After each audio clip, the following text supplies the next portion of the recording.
विश्वं दर्पण दृश्यमाननगरी तुल्यं निजान्तर्गतं पश्यन्नात्मनि मायया बहिर्भूतं यथा निद्रया यः साक्षात् कुरुते प्रबोधसमये स्वात्मानमेवाद्वयम् तस्मै श्रीगुरुमूर्तये नमः। श्रीदक्षिणामूर्तये मायाछायावराकी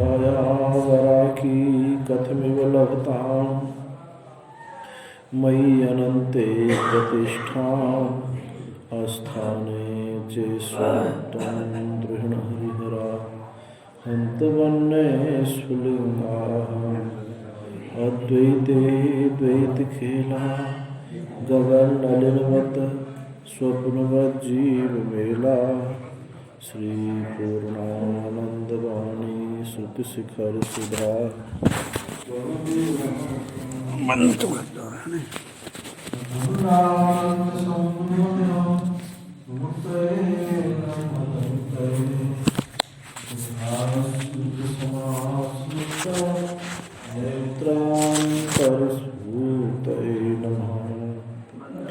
शंकरं शंकराचार्यं केशवं बादरायणं सूत्रभाष्यकृतौ वन्दे भगवन्तौ पुनः पुनः। ईश्वरो गुरुरात्मेति मूर्तिभेदविभागिने व्योमवद्व्याप्तदेहाय दक्षिणामूर्तये नमः। शंकराचार्य मध्यमाम् अस्मदाचार्यपर्यन्तं वन्दे गुरुपरम्पराम्।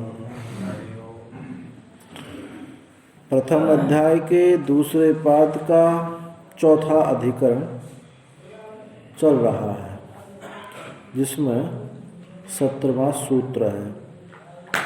यहाँ अधिकरण सार है, ये स्वक्षुणी पुरुषः दृश्यते, इस श्रुति पर विचार किया गया है। पूर्व पक्षी ने कहा कि वह पुरुष नेत्र रूप आधार कहा गया है, अर्थात दृश्य है, तो परमात्मा से भिन्न छायात्मा होगा अथवा जीव होगा। सिद्धांति ने कहा नहीं, वो ईश्वरक्षुणी पुरुष जो है वो परमात्मा कहा गया है, क्योंकि कम ब्रह्म खम ब्रह्म इस पूर्व वाक्य में जो ब्रह्म कहा गया है वही इस प्रकृत वाक्य में भी उसी को कहा गया है, क्योंकि वामनित्व भावनित्व आदि गुण उसी के हैं। इससे और इसके अलावा उसके अमृतत्व आदि धर्म भी ब्रह्म के ही संभव हो सकते हैं, छाया आत्मा में अथवा जीवात्मा में संभव नहीं हो सकते। तो सूत्र चल रहा था, ये प्रारंभ होगा अनवस्थिते असंभवात् च न इतरः। 17वां सूत्र अनवस्थिते असंभवात् च न इतरः। अनवस्थिते उपासकस्य अक्षिणी प्रतिबिंब संपादक बिंब भूत पुरुषांतरस्य सर्वदा अनवस्थात्। जो उपासक है, उपासक की आँख में प्रतिबिंब को संपादन करने वाला जो बिंब है, जिसकी छाया पड़ेगी, वो दूसरा कोई पुरुष सर्वदा आँख के पास कोई बैठा नहीं रह सकता। अब जब तक आँख के पास बैठा तब तक तो छाया आत्मा है, छाया है, और नहीं बैठा तो फिर छाया कैसे पड़ेगी। तो ऐसा ऐसा उपास्य किसी को भी पसंद नहीं आएगा कि किसी इतनी बड़ी पराधीनता की आँख के सामने किसी को बिठा कर रखा जाए।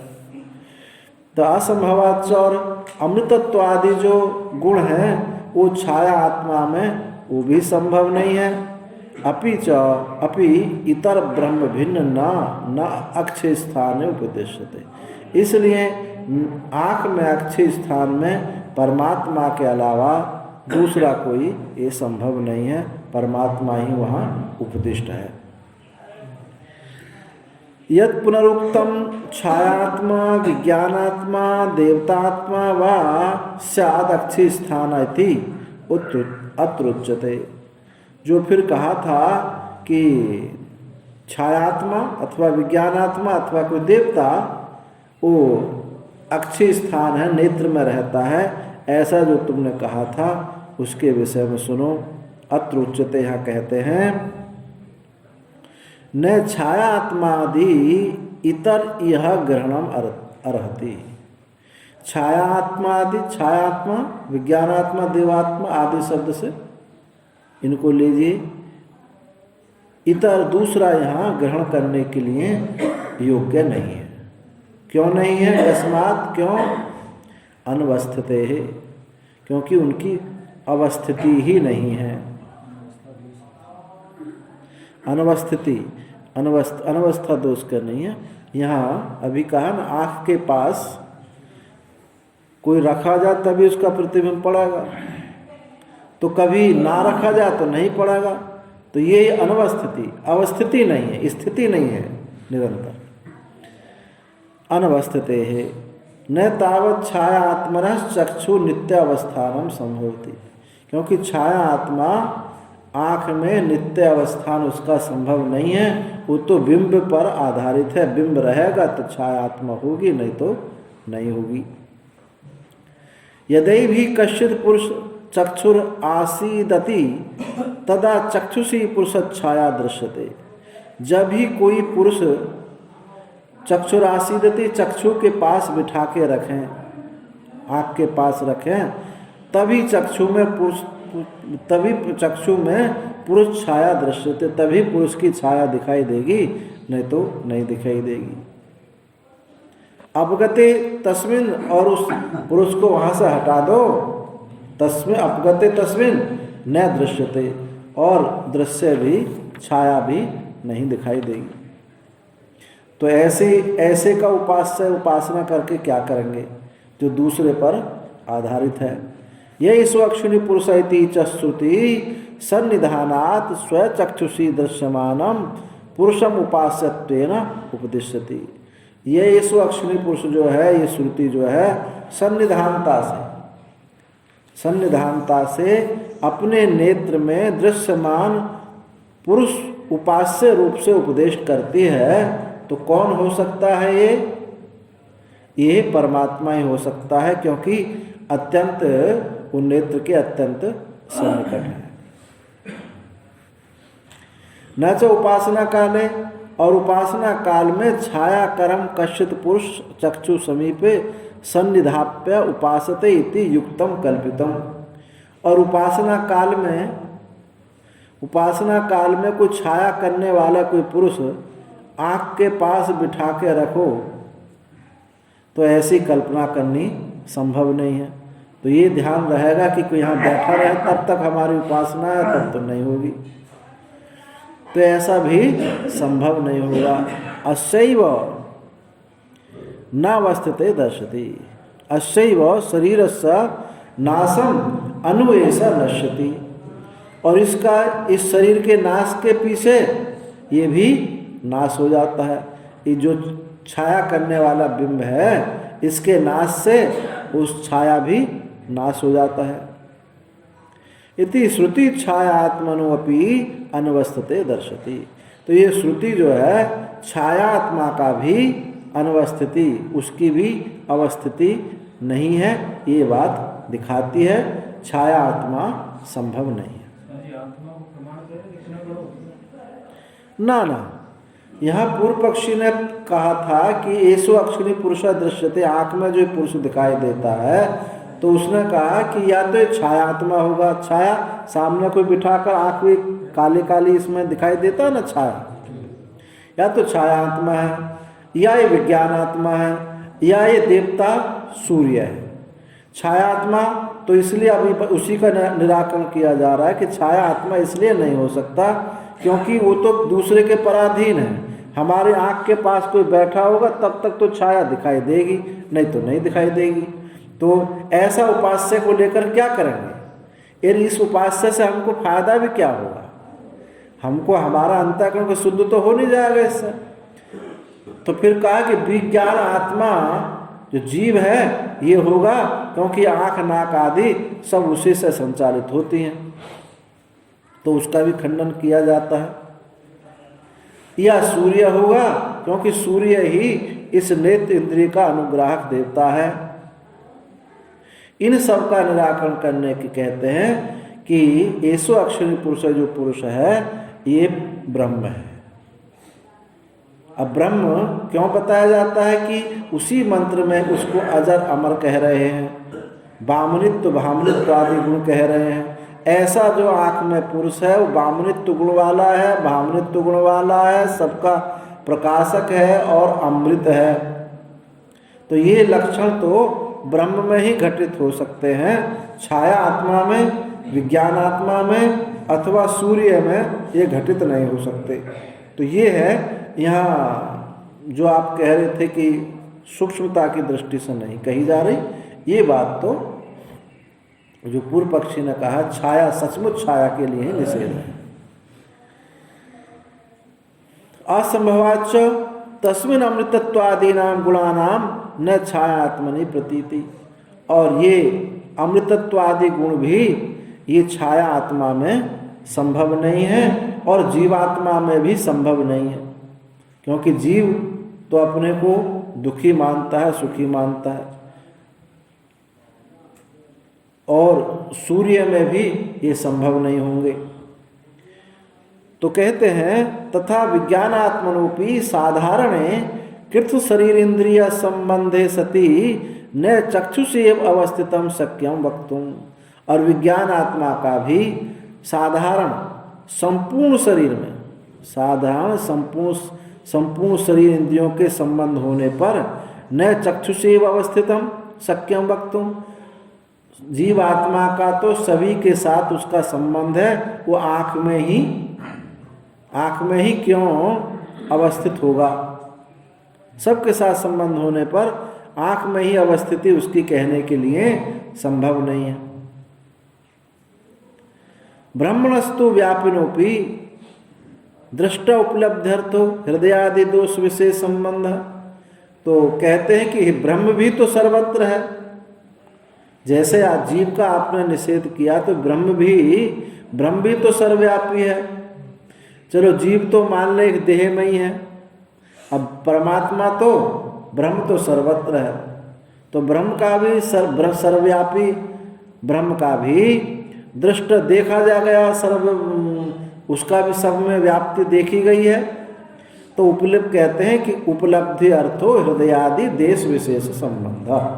उपलब्धि अर्थ माने ध्यानार्थम।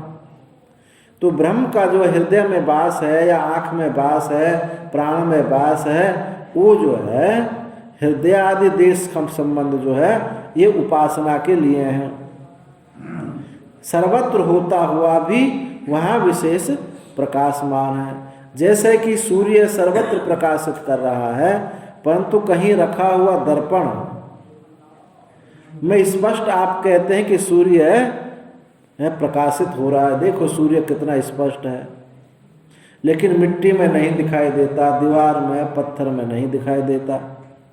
उपलब्धि क्योंकि वहाँ शीशा की चमक है, उसका प्रतिभासन स्पष्ट होता है। ऐसे ही अंतःकरण है, अंतःकरण जो है नेत्र है, अंतःकरण आदि में उस परमात्मा का प्रतिभास स्पष्ट होता है। इसलिए जहाँ प्रतिभान होगा वहीं उपासना होगी। सर्वत्र होते हुए भी एक देश में एक काल में जो परमात्मा का भास है, इसी को हम उपासना कहते हैं। अब जैसे कहें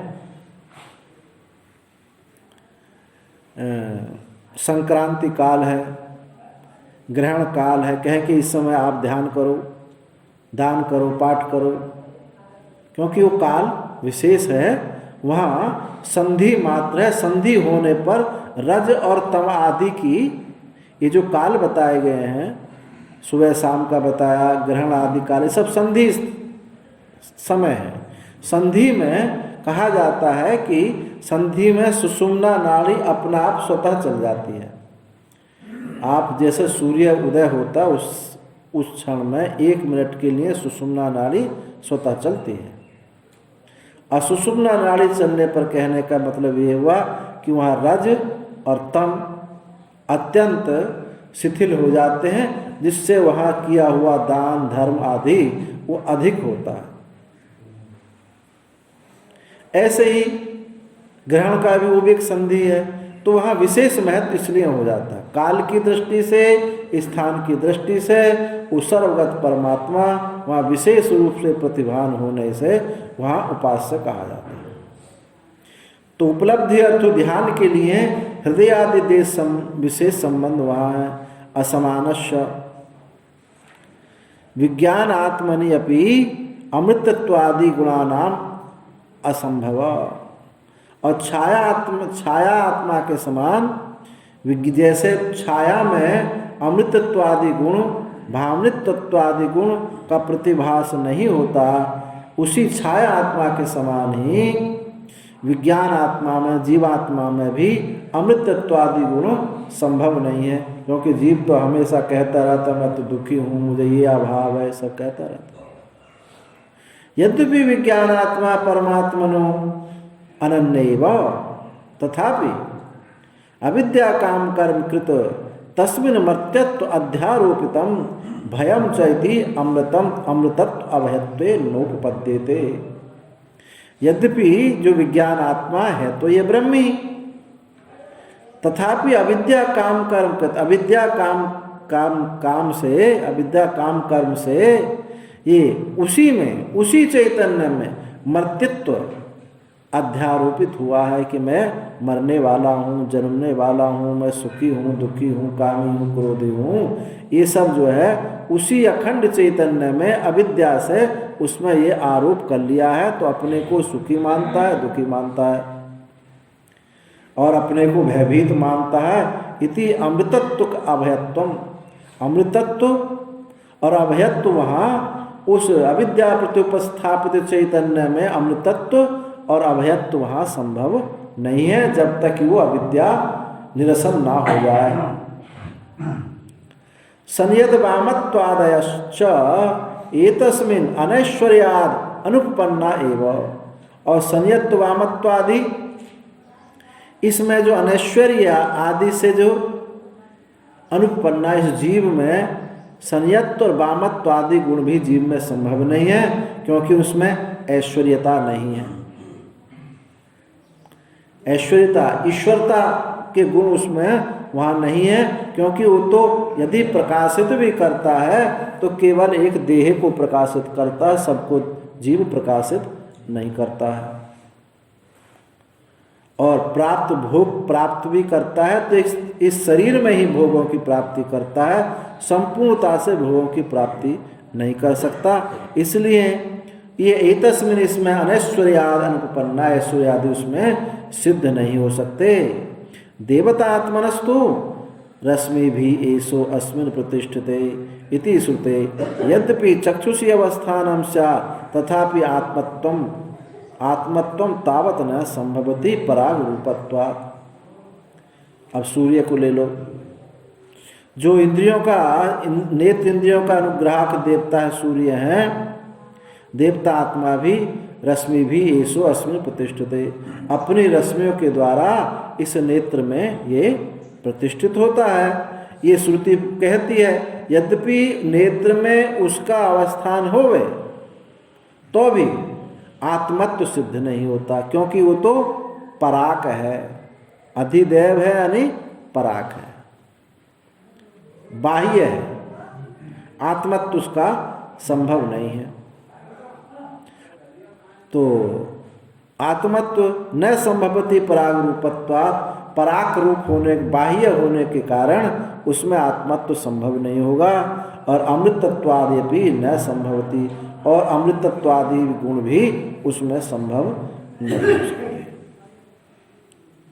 क्यों नहीं हो सकते? उत्पत्ति प्रलय श्रवणात्, क्योंकि उसकी उत्पत्ति होती है और उत्पत्ति और प्रलय श्रुति बताती है। हाँ, कभी भी होती तो है। महाराज जी, जीवात्मा और विज्ञानात्मा जो कही ना, हाँ, तो जैसे जीवात्मा में कहिए सुखी है, तो फिर विज्ञानात्मा और जीवात्मा ये अंतर? यह विज्ञान आत्मा ही जीवात्मा है, अलग नहीं है। विज्ञान आत्मा क्यों कहा? क्योंकि विज्ञान बुद्धि को कहते हैं, तो कर्तृत्व भोक्तृत्व कहाँ है? बुद्धि है। जब वो अखंड चैतन्य बुद्धि के साथ तादात्म्य किया होता है तो कर्तृत्व भोक्तृत्व उसमें आ जाता है। ज्ञानेंद्रियों के साथ तादात्म्य करें, अंतःकरण के साथ तादात्म्य क्या कहते हैं? ज्ञाता है। मन के साथ तादात्म्य किया होता उसको इसको भोक्ता कहते हैं। बुद्धि के साथ तादात्म्य किया होता उसको कर्ता कहते हैं। है तो उचेतन ही, तो ये विज्ञान आत्मा माने जीव। ये जो थोड़ा पहले आया था कि यद्यपि विज्ञान आत्मा परमात्मा मनो अनंत एव, इसमें पाठ में आया था कि यद्यपि विज्ञान आत्मा परमात्मा अनंत एव। हाँ हाँ, विज्ञान आत्मा परमात्मा से अनन्य हो जाता है। हाँ ना, ये देखो ध्यान दो पंक्ति पर। यद्यपि विज्ञानात्मा परमात्मा अनन्य एव। यद्यपि पहले ऊपर कहा था ना कि ये इस विज्ञान आत्मा में अमृतत्वादि गुण संभव नहीं है, हैं? फिर कहा यद्यपि विज्ञान आत्मा परमात्मा से अभिन्न ही है। अभिन्न ही है तो भी, क्योंकि जीव चैतन्य ब्रह्म चैतन्य से भिन्न थोड़ी है, एक ही है। तो भी क्यों ये सुख दुख आदि क्यों भोगता है? तो कहा अविद्या काम कर्म कृत। अविद्या कामना के द्वारा, कर्म के द्वारा उसमें ये मर्त्यत्व अध्यारोपित किया कि मैं मरता हूँ, मैं जन्मता हूँ, मैं कामी हूँ, क्रोधी हूँ। है तो वही चैतन्य, एक अखंड चैतन्य में ही अविद्या के कारण इसमें जन्मना मरना, कामी क्रोधी आदि सब उपस्थित सा हो गया है। तो जब तक ये व्यवहार है, अब अविद्या है, तब तक वो सुखी दुखी ही होगा, उसमें अमृतत्व आदि का प्रतिभास नहीं होगा। और जब ये अविद्या निवृत्त है, नित्य अविद्या निवृत्त हो गई, तो यही ब्रह्म चैतन्य है, वहाँ कोई भिन्नता है ही नहीं। तभी इसमें अमृतत्व आदि गुण प्रतिभास होने लगता है। तो अमृतत्वादयोपि न संभवती, अमृतत्वादि संभव नहीं है। उत्पत्ति प्रलय सुना, क्योंकि सूर्य में भी का भी उत्पत्ति सुनी गई है, प्रलय सुना गया है। अमृतत्वम अपि देवानाम चिरकाल अवस्थानम अपेक्षम।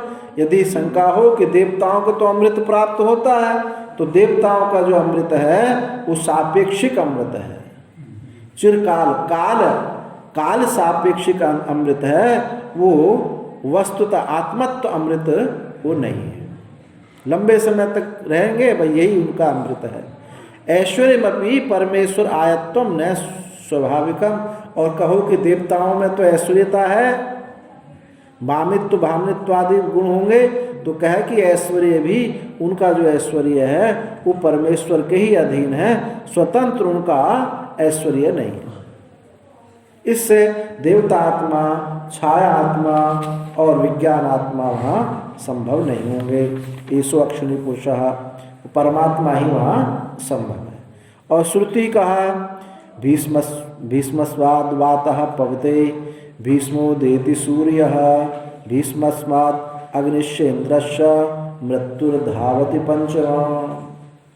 जिसके भय से अस्मात् भीष्म वातः, जिसके भय से ये वायु बहती है, वायु चलती है, जिसके भय से ये सूर्य उदित होते हैं, जिसके भय से ये अग्नि उष्णता प्रकाशन देती है, और इंद्र अपना कार्य करते हैं, और ये मृत्यु जो है सबको ग्रस्त करने वाली मृत्यु भी उसी के भय से ही दौड़ती है।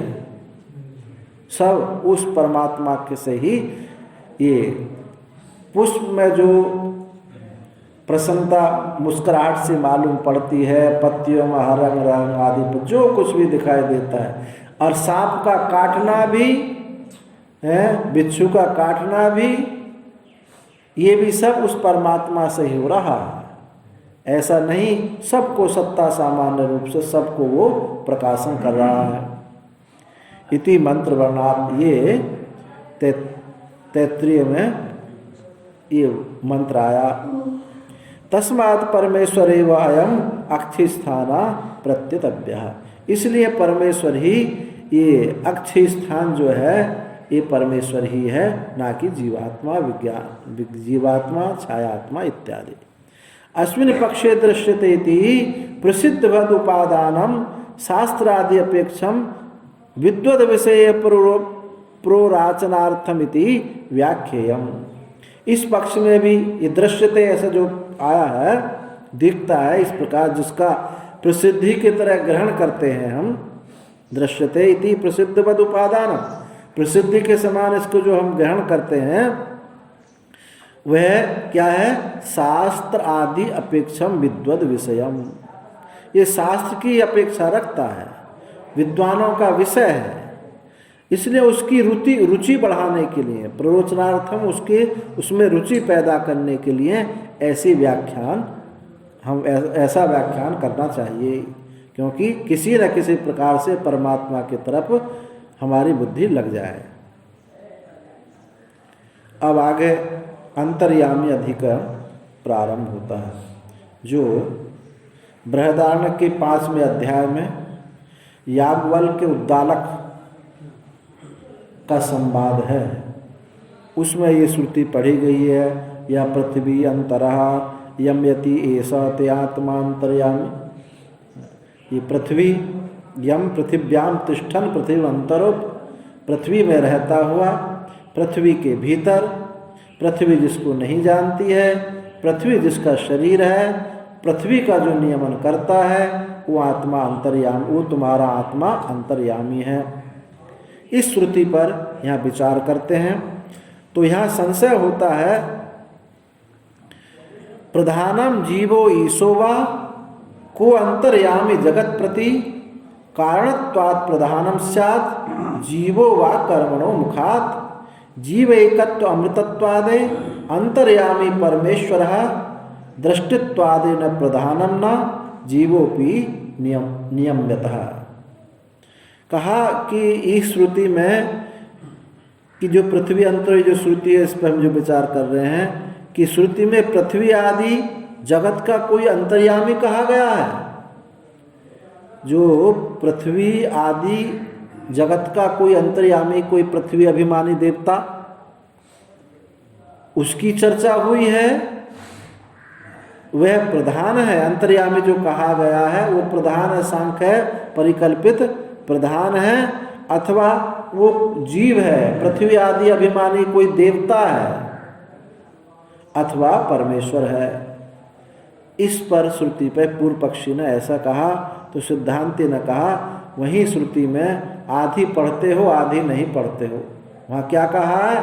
एस्ते आत्मा अंतर्यामी अमृता, ये तुम्हारा आत्मा अंतर्यामी है और अमृत है। अमृत अभी कहा था पूर्व अधिकरण में, अमृतत्वादि गुण ना तो ये किसी अभिमानी देवता में होंगे और ना ये जीव में होंगे, ना ये प्रधान में होंगे, क्योंकि प्रधान में तो इसलिए भी संभव नहीं है क्योंकि प्रधान तो जड़ है, तो वहाँ संभव नहीं होंगे ये। और भी श्रुति में कहा कि दृष्टा श्रोता इत्यादि कहा गया, वह सब अचेतन प्रधान में संभव नहीं है, वो परमेश्वर में ही सब संभव है। इससे इस श्रुति में परमात्मा का ही अंतर्यामी रूप से परमात्मा को ही कहा गया है। अंतर्यामी अधिदेवादिषु तद्धर्म व्यपदेशात्, अंतर्यामी अधिदेवादिषु तद्धर्म व्यपदेशात्, अधिदेवादिषु या पृथिव्याम तिष्ठन्, इत्यादि श्रुति में श्रूयमाण जो अंतर्यामी सुना गया है वो परमात्मा ही हो सकता है। कुतः श्रुतौ, क्योंकि श्रुति में तद्धर्म व्यपदेशात् उसके धर्म का व्यपदेश हुआ है। कौन कौन से धर्म इस श्रुति में बताए जाएंगे? आत्मत्व, अमृतत्व आदि परमात्म धर्माणाम उपदेशात्। उसको आत्मा कहा, उसको अमृत कहा, तो ये आत्मा और अमृत धर्म परमेश्वर में ही हो सकते हैं। अन्य में, प्रधान में, जीव में या अभिमानी देवता में ये संभव नहीं होंगे। या इमं च लोकम परम च लोकम सर्वाणि च भूतानि युवंतरोयम यति इति उपक्रम्य श्रूयते।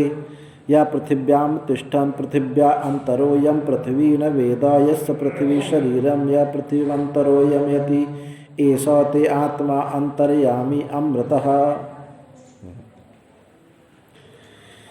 जो इस लोक को और परलोक को और सब भूतों को के जो अंतर रह करके उनका नियमन करता है, समस्त लोकों को, इस लोक के परलोक को, समस्त भूतों को जो उसके भीतर रह कर नियमन करता है, ऐसा उपक्रम करके श्रुति में कहा कि जो पृथ्वी में रहता है, पृथ्वी में रहता हुआ तिष्ठन सत्री प्रत्यय होगा। पृथ्वी में रहता हुआ, पृथ्वी के अंतर, जो पृथ्वी के भीतर, यम पृथ्वी न वेदा, पृथ्वी जिसको नहीं जानती है, पृथ्वी जिसका शरीर है, जो पृथ्वी में भीतर रहता हुआ पृथ्वी को ही नियमन करता है, वो आत्मा, तो तुम्हारा आत्मा अंतर्यामी है और अमृत है।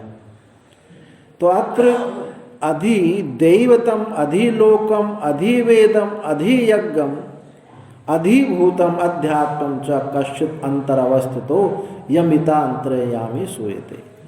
तो यहाँ कोई अधिदेव, अधिलोक, अधिवेद, अधियज्ञ, अधिभूत, अध्यात्म कोई अंतर्यामी रूप से अवस्थित है। तो यमिता अंतर्यामी जो नियमन करता है वो अंतर्यामी है, ऐसा सुना जाता है। तो यह किम अधिदेव अभिमानी देवतात्मा, जो कोई, क्या कोई अधिदेव अभिमानी देवतात्मा होगा, अथवा कि कोई प्राप्त अणिमादि ऐश्वर्य वाला कोई योगी हो सकता है। तो ये सर्व अधियज्ञ क्या है? सर्वेषु यज्ञेषु, सब यज्ञों में जो है वो अधियज्ञ है। गीता में भगवान ने किसको कहा था? जब वहाँ कौन सा अध्याय है? 8वां तो वहाँ 8वें अध्याय में भगवान ने कहा कि मैं अधियज्ञ हूँ। तो यहाँ ये शरीर यज्ञ है, इनमें जो है वो है अधियज्ञ, यानी अवतार ही अधियज्ञ है। और अधिलोक जो है, लोकों के जो अधिपति हैं, अधिलोक। और अधिवेद, जो वेदों में कहा गया है उसको अधिवेद। और अध्यात्म, इस शरीर में जो है अध्यात्म।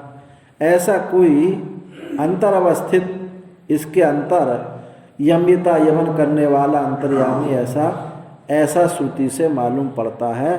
तो या तो कोई अधिलोक है, अधिदेव है, अधियज्ञ है, कोई है जो नियमन करता है।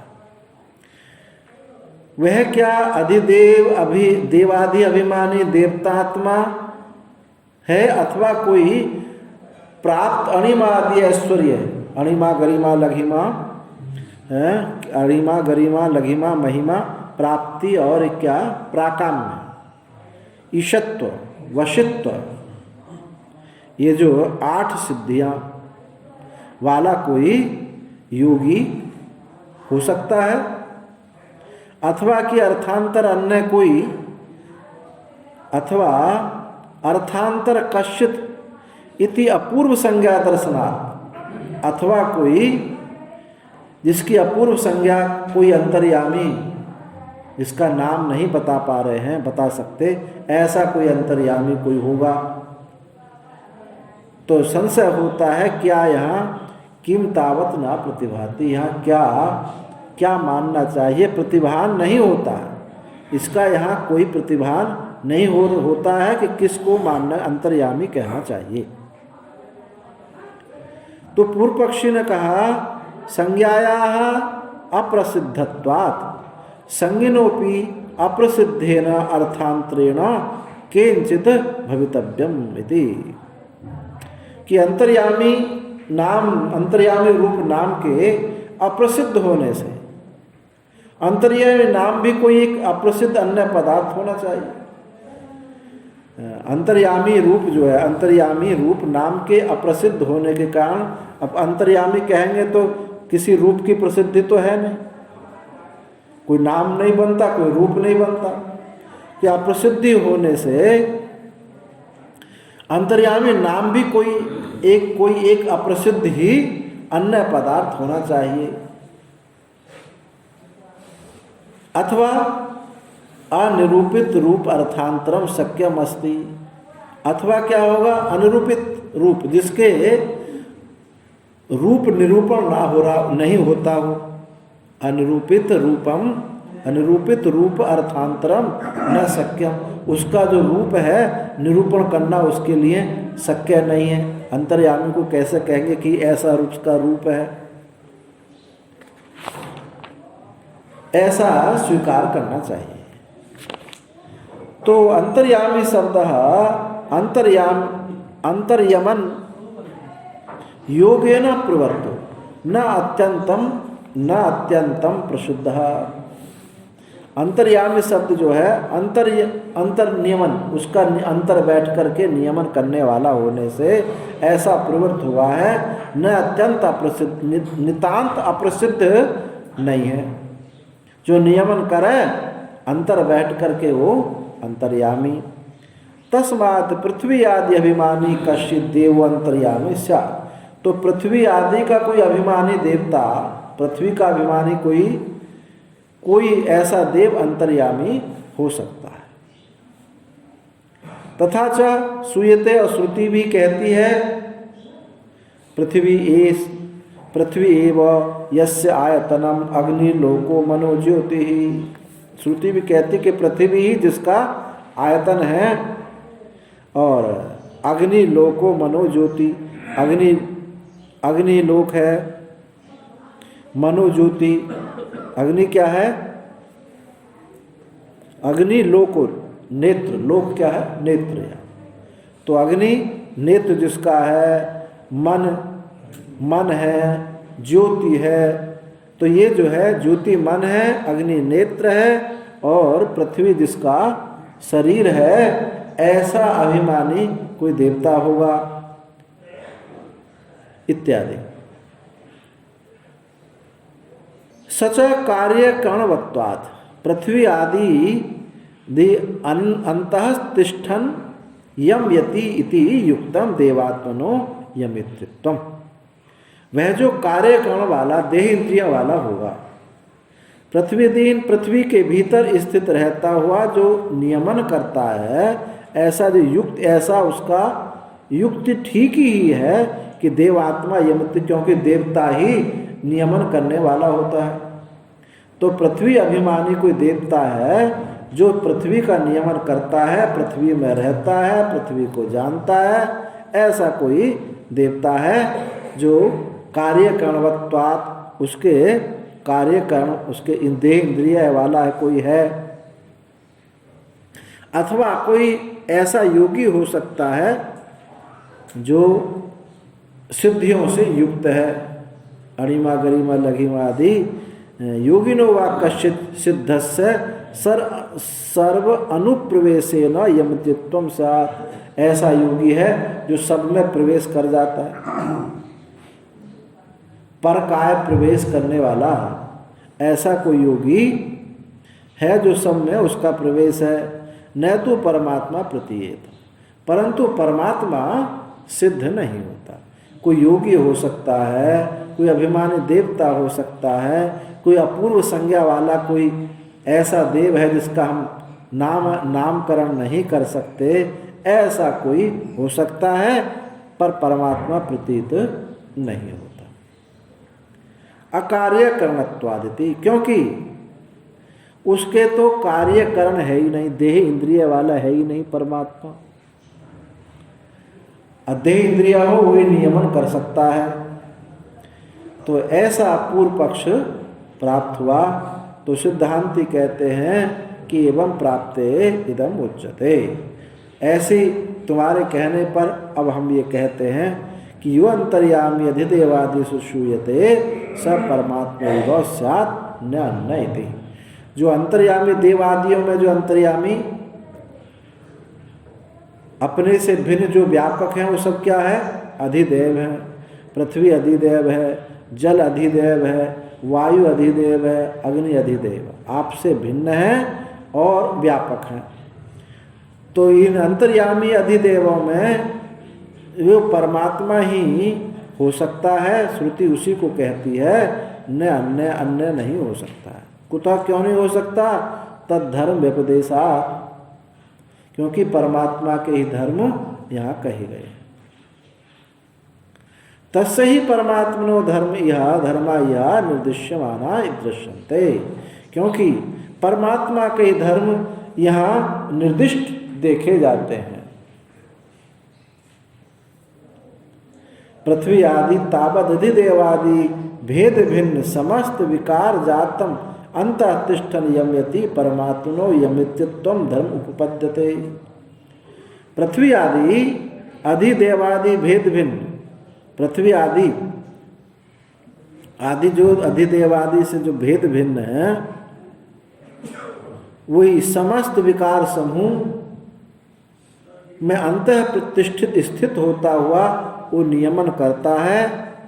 ऐसा परमात्मा का ही नियमन करने वाला धर्म प्राप्त हो सकता है। पृथ्वी करेगी तो पृथ्वी को पृथ्वी अभिमानी करे, मान लिया कि पृथ्वी अभिमानी करे तो पृथ्वी का ही अभिमानी होगा, वो जल अभिमानी नहीं होगा, विज्ञान अभिमानी नहीं होगा। इस काणव श्रुति और माध्यान्ह श्रुति में एक जगह विज्ञान कहा, एक जगह आत्मा कहा। तो विज्ञान अभिमानी आत्मा अभिमानी देवता कौन होगा? माने अभिमानी देवता लेंगे तो क्या वो तो चेतन, शुद्ध चेतन ब्रह्मी तो होगा। तो जो सब में हो, पृथ्वी में, जल में, आकाश में, तब वही अंतर्यामी है। ऐसा नहीं है सबके अलग अलग अंतर्यामी है, ऐसा नहीं है।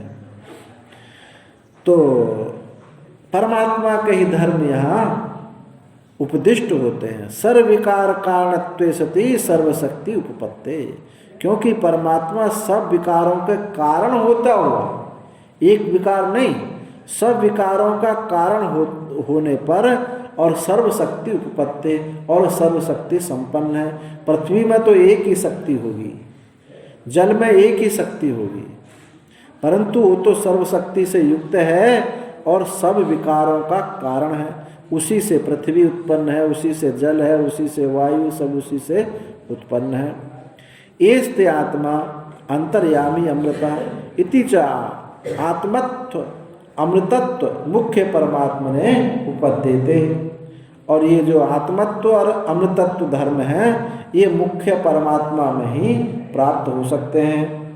जीवात्मा में ये अभिमानी आत्मा में अथवा किसी योगी में नहीं हो सकते। यम पृथ्वी न वेद इति च पृथ्वी देवताया अविज्ञेय अंतर्यामिना ब्रुवन् देवतात्मनो अन्यम अंतर्यामिना दर्शति। और यम पृथ्वी न वेद, जिसको पृथ्वी नहीं जानती, ऐसा जो श्रुति है, पृथ्वी देवता से अविज्ञ, पृथ्वी रूप देवता से जो अविज्ञ अंतर्यामी को कहकर देवता से अन्य अंतर्यामी को दिखलाती है। वो जो पृथ्वी को जानता है, इससे क्या सिद्ध हुआ है कि पृथ्वी अभिमानी जो पृथ्वी रूप देवता से जो अविज्ञ है, अंतर्यामी है, उसी को श्रुति लक्षित करती है, अभिमानी देवता को लक्षित नहीं करती है। उस देवता से अन्य अंतर्यामी को दिखलाती है। पृथ्वी देवता ही अहम अस्मि पृथ्वी इति आत्मानं विजानया, कि मैं पृथ्वी देवता, क्योंकि पृथ्वी देवता अहम अस्मि, मैं हूँ, मैं पृथ्वी हूँ, ऐसा वो अपने को ही जान सकता है। जल या अग्नि आदि में ये नहीं कह सकता कि मैं अग्नि हूँ, मैं जल हूँ, पृथ्वी को कह सकता है।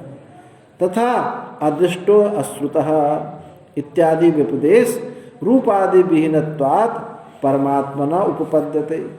और अदृष्टो अश्रुतः, वह अदृष्ट है और अश्रुत है। पीछे आया था ना, अदृश्यम अग्राह्यम अगोत्रम, पीछे श्रुति आई। तो अदृष्ट अग्राह्य जो व्यपदेश है, रूप आदि विहीन होने से ये परमेश्वर ही हो सकता है, परमात्मा ही प्राप्त हो सकता है। यत्तु अकार्य कर्ण से परमात्मनो यमित्वं नोपपद्यते, जो तुमने ये कहा था कि परमात्मा कार्य कर्ण से रहित है, देहेंद्रियों से रहित है, तो नियमन कैसे करेगा, नियमन उसका प्राप्त नहीं होता, तो ये कोई दोष नहीं है। यान्यच्छति तत्कार्य करणै रैव तस्य कार्य करणवत्तम उपपद्यते, जिनका वह नियंत्रण करता है, यान्यच्छति, जिनका वह नियंत्रण करता है, उनके शरीर इंद्रियों द्वारा ही वह शरीर इंद्रियों वाला हो जाता है। जिस शरीर में अंतर्यामी नियंत्रण करता है, उस शरीर इंद्रियों वाला होकर के नियंत्रण कर लेता है उसको अपने। अब जैसे किसी प्रेत का आवेश आए किसी को, अब उसके तो कोई शरीर नहीं है, वो आप जिस पर आवेश आया है उसी के शरीर से, उसी के इंद्रियों से अपना काम चला लेता है। तो कहा कि जिनका वो नियमन करता है, उसके देह इंद्रियों के द्वारा ही उसके कार्य कारणता उसकी सिद्ध हो जाती है। तब तस्य अपि अन्यो नियंता इति अनवस्था दोषा न संभवति, और उसका भी कोई, कहो कि उसका नियंता जो उसका नियमन करता, उसका भी कोई अन्य होगा, उसका भी कोई अन्य होगा, तो क्या होगा, अनवस्था दोष की प्राप्ति होगी। तो तथापि अन्यो नियंता इति अनवस्था दोषस् न संभवति, उसमें एक परमात्मा में कोई अनवस्था दोष संभव नहीं है, भेद अभावात। क्योंकि आप कह रहे हैं प्रेत आता है वो ये होता है ना, हैं, आप कह रहे हैं जो शरीर नहीं होता प्रेत का, वो आवेश आता है प्रेत का, हाँ, तो वो ऐसा होता है, क्यों नहीं होता। और यहाँ भी तो सब आवेश ही हो रहा है, यहाँ भी ये केवल वही नहीं, सब जगह जो जिसके स्थूल शरीर नहीं है और दूसरे में प्रतिभान होता तो दूसरों से काम चलाता। तो ऐसा नहीं, प्रेत योनि भी होती है, शास्त्र में वर्णना। आप अब देखो शिव महिमा में पढ़ते हो, आता नहीं आज शिव महिमा में भी है, तो ऐसा नहीं, प्रेत योनि है, भूत प्रेत योनि, जैसे ये योनि है ऐसे की योनि वो भी है। उसमें क्या है, सूक्ष्म शरीर है उसका। वहाँ गीता में भी तो कहा कि जो प्रेतों को पूछता प्रेत है तो प्रेत योनि को प्राप्त हो जाता है, जो देवताओं को पूछता देवताओं को प्राप्त हो जाता, जो मुझको मेरा पूछता वो मुझको ही प्राप्त होता है। तो वहाँ भी कहा है, कहाँ निषेध कहाँ किया, गीता में निषेध कहाँ किया।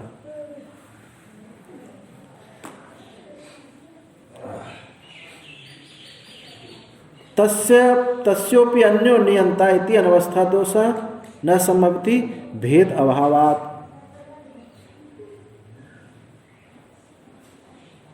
क्योंकि भेद अभाव वस्तुतः ईश्वर से भिन्न कोई नियंता है नहीं, इसलिए भेद नहीं है। भेदे ही सती अनवस्था दोष उत्पत्ति। तो अनवस्था दोष तब होता यदि कोई भेद होता, ईश्वर से भी कोई और बढ़कर के होता, तो भेद होने पर अनवस्था दोष की सिद्धि होती। और यहाँ भेद है ही नहीं, वही है, उससे दूसरा कोई नहीं है, इसलिए भेद वहाँ बनता नहीं है। तस्मात् परमात्मा अंतर्यामी, इसलिए परमात्मा ही अंतर्यामी है।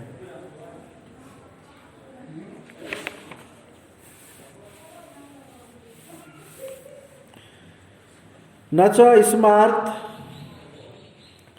न च स्मार्तम अतद्धर्माभिलापात, आगे के सूत्र हैं, न च स्मार्तम अतद्धर्माभिलापात। स्मार्तम च, सांख्य स्मृति कल्पित जो प्रधान है, सांख्य कल्पित जो प्रधान है, तू न अंतर्यामी, वो अंतर्यामी नहीं हो सकता। किसी को यो हो कि उसमें वो भी अदृष्ट आदि है, उसके भी हाथ पैर नहीं है प्रधान के भी, और उससे वो भी एक शक्ति है, तो कोई प्रधान हो तो कहते ना प्रधान भी अंतर्यामी नहीं हो सकता। क्यों? अतः धर्माभिलापा, प्रधान भिन्न वृत्ति धर्मों का दृष्टित्व श्रोतृत्व आदियों का यहाँ अभिधानात कथन नहीं किया गया। दृष्टित्व श्रोतृत्व आदि धर्म कहे गए, जो प्रधान से भिन्न चेतन में रहने वाले दृष्टित्व श्रोतृत्व आदि धर्म हैं, वो यहाँ कहे गए हैं। अदृष्टत्व आदि तो दोनों में लागू होते हैं। अदृष्टत्व आदि तो प्रधान में भी लागू होते हैं, क्योंकि प्रधान को अव्यक्त भी है ना, प्रधान का नाम क्या है? अव्यक्त भी है, तो वहाँ भी होते हैं। परंतु दृष्टित्व श्रोतृत्व आदि धर्म तो प्रधान में लागू होते ही नहीं है। वो देखता है, सुनता है, ये प्रधान में कैसे लागू? तो प्रधान भिन्न वृत्ति धर्माणाम दृष्टित्व श्रोतृत्व आदि नाम यह अभिधानात यहाँ कहे गए हैं। इसलिए ये प्रधान में भी प्रधान भी अंतर्यामी नहीं हो सकता। स्यादेतत्, होगा, ऐसा हो सकता है। पूर्व पक्षी कहता है अदृष्टत्वादि धर्म सांख्य स्मृति कल्पितस्य प्रधानस्य अपि उपपद्यन्ते, रूपादिहीनता तस्य तैर अभ्युपगमात्। अदृष्टत्वादि धर्म जो है सांख्य स्मृति कल्पित प्रधान के भी प्राप्त हो सकते हैं, क्योंकि रूपादिहीनतया तस्य, प्रधान का भी कोई रूप नहीं है, अव्यक्त है होने से तैर अभ्युपगमात्, तई सांख्यवादी ही, सांख्यवादियों के द्वारा ऐसा स्वीकार किया जाता है। और अप्रतर्क्यम आविज्ञेयम प्रसुप्तम इव सर्वतः, मनुस्मृति में कहा कि वो अप्रतर्क्यम अविज्ञेयम प्रसुप्तम इव सर्वतः, उसको कहा कि वो तर्क का विषय नहीं होगा, और अविज्ञेय और इंद्रियों का भी वो विषय नहीं है। प्रसुप्तमिव सर्वता, सुसुप्त जैसा है, यानी जड़ता सी प्राप्त, ऐसा ये प्रधान के स्वरूप का निरूपण किया, ऐसा मनुस्मृति में कहा। तस्यापि नियंत्रित्वम सर्वविकार कारणत्वात् उपपद्यते, तस्यापि उस प्रधान का भी नियंत्रित्व सर्वविकार कारण होने से प्राप्त होता है। ऐसा होने पर भी इस सब विकारों का जो कारण होने से उसमें भी नियंत्रित्व धर्म युक्त होता है। विकार जो प्रधान है सब विकारों का कारण है, मानते हैं सांख्यवादी, तो सब विकारों का कारण होने से उसमें भी नियंत्रित्व आदि धर्म युक्त होता है। इसलिए तस्मात् प्रधानम अंतर्यामी शब्दस्य, इसलिए प्रधान भी अंतर्यामी शब्द अंतर्यामी हो सकता है, क्योंकि विकारों का कारण है, और जो कारण होगा वो विकारों को नियंत्रण करेगा। इसलिए प्रधान भी, अव्यक्त प्रधान भी, ये भी अंतर्यामी हो सकता है। और ईक्षते ना शब्दम, ये जो पहले सूत्र आया था 5वां अधिकरण में, ईक्षत्याधिकरण में, तो ईक्षते ना शब्दम ये जो सूत्र आया था, इति अत्र निराकृतमपि सत प्रधानम यह अदृष्टत्वादि उपदेश संभवेन पुनराशंकते। हालांकि 5वें अधिकरण में ईक्षते ना शब्द कहने से, ईक्षते ना शब्द में जो एको हम बहुश्यामा प्रजायति तदीक्षण, ईक्षण शब्द प्रधान में लागू नहीं हो सकता, क्योंकि ईक्षण जब होगा चेतन में होगा, अप्रधान जड़ है। इन बातों से ऐसे हेतु दे करके प्रधान का निराकरण कर दिया गया तो भी, पर यहाँ अदृष्टत्वादि शब्द का प्रयोग आने से श्रुति अदृष्टत्वादि कह रही है, इसलिए उसका फिर आशंका हो जाती है कि शायद फिर ये प्रधान ही अंतर्यामी हो। तो सिद्धांति कहते हैं अतः उत्तरम उच्यते, इसमें हम उत्तर बता देते हैं, न च स्मार्थ प्रधानम अंतर्यामी शब्दम भवितुम अर्हति। स्मार्थ प्रधान जो सांख्य स्मृति प्रधान जो प्रधान है वो अंतर्यामी शब्द अंतर्यामी होने के योग्य नहीं है। कस्मात क्यों नहीं है? अतत धर्माभिलापात, कि उसके अतत धर्माभिलापात, प्रधान के धर्म का कथन यहाँ नहीं है, यहाँ तो परमात्मा के धर्मों का कथन है। यद्यपि अदृष्टत्वादि व्यपदेशः प्रधानस्य संभवति तथापि न दृष्टत्वादि व्यपदेश संभवति प्रधानस्य अचेतनत्वेन तैरभ्युपगमात्।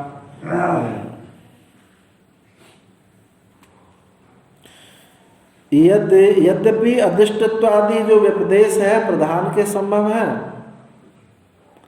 प्रधान में के संभव होते तो भी दृष्टत्वादि व्यपदेश प्रधान में संभव नहीं है, परंतु परमात्मा में तो अदृष्टत्वादि भी संभव है, अदृष्टत्वादि भी संभव है, क्योंकि वो दृष्टा है, श्रोता है, मनता है, विज्ञाता है। दृष्टत्वादि अदृश्यम अग्राह्यम श्रोत्रम अपाणिपादम अगोत्रम इत्यादि जो है ये भी ब्रह्म में लागू होते हैं। तो यहाँ तो कहा कि दोनों ही दृष्टत्वादि व्यपदेश भी प्रधान में संभव नहीं है, अदृष्टत्वादि ही संभव है। अप्रधान के अचेतनत्वेन तैरभ्युपगमात्, अप्रधान का अचेतन होने की वजह से उसको दृष्टा नहीं हो सकता, श्रोता नहीं हो सकता, मनता नहीं हो सकता। अदृष्टो दृष्टा, अश्रुतः श्रोता, अमतो मनता, विज्ञातो विज्ञाता इत्यादि वाक्य शेष यह उपदेशते। इसी प्रकरण में ऐसा वाक्य शेष मिलता है कि वो अदृष्ट है, परंतु अदृष्ट होता हुआ भी दृष्टा है। अश्रुत बिना कान के होकर के भी सुन लेता है, अश्रुत है परंतु श्रोता है। अमत है, मन नहीं है, अंतःकरण नहीं है, फिर भी मनन कर लेता है। अविज्ञात होने पर भी वो विज्ञाता है। ऐसा वाक्य शेष प्राप्त होता है। आत्मत्वमपि न प्रधानस्य उत्पद्यते। इसके अलावा एक बात और है कि प्रधान किसी का आत्मा नहीं होता। आत्मत्व जो है प्रधान में नहीं। इसलिए आत्मत्व जब होगा वो सबका कारण हो और चेतन हो, उसी को आत्मा कहा जाएगा। कुछ कह रहे थे? बिना उपाधि के कैसे मनन है जाओ? बिना मन के जो है, हाँ है, हाँ, तो बिना उपाधि के मनन है जाओ। ये बताओ ईश्वर ब्रह्म है या नहीं है? हाँ। है नहीं है? ऐसा तो इतना बड़ा अंतर तो नहीं होगा कि ईश्वर जड़ हो और ब्रह्म चेतन हो। बहुत जगह आपने यही भी इसी में भी देखा होगा और कहा भी जाता है ईश्वर को ही ब्रह्म कहा जाता है।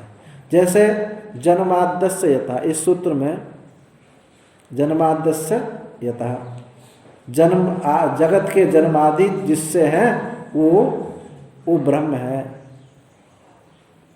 अथा तो ब्रह्म जिज्ञासा ही सूत्र आकर के फिर दूसरा सूत्र कहा जन्माद्यस्य यथा।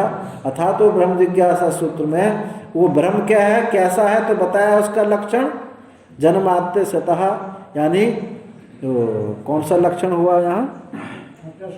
तटस्थ लक्षण।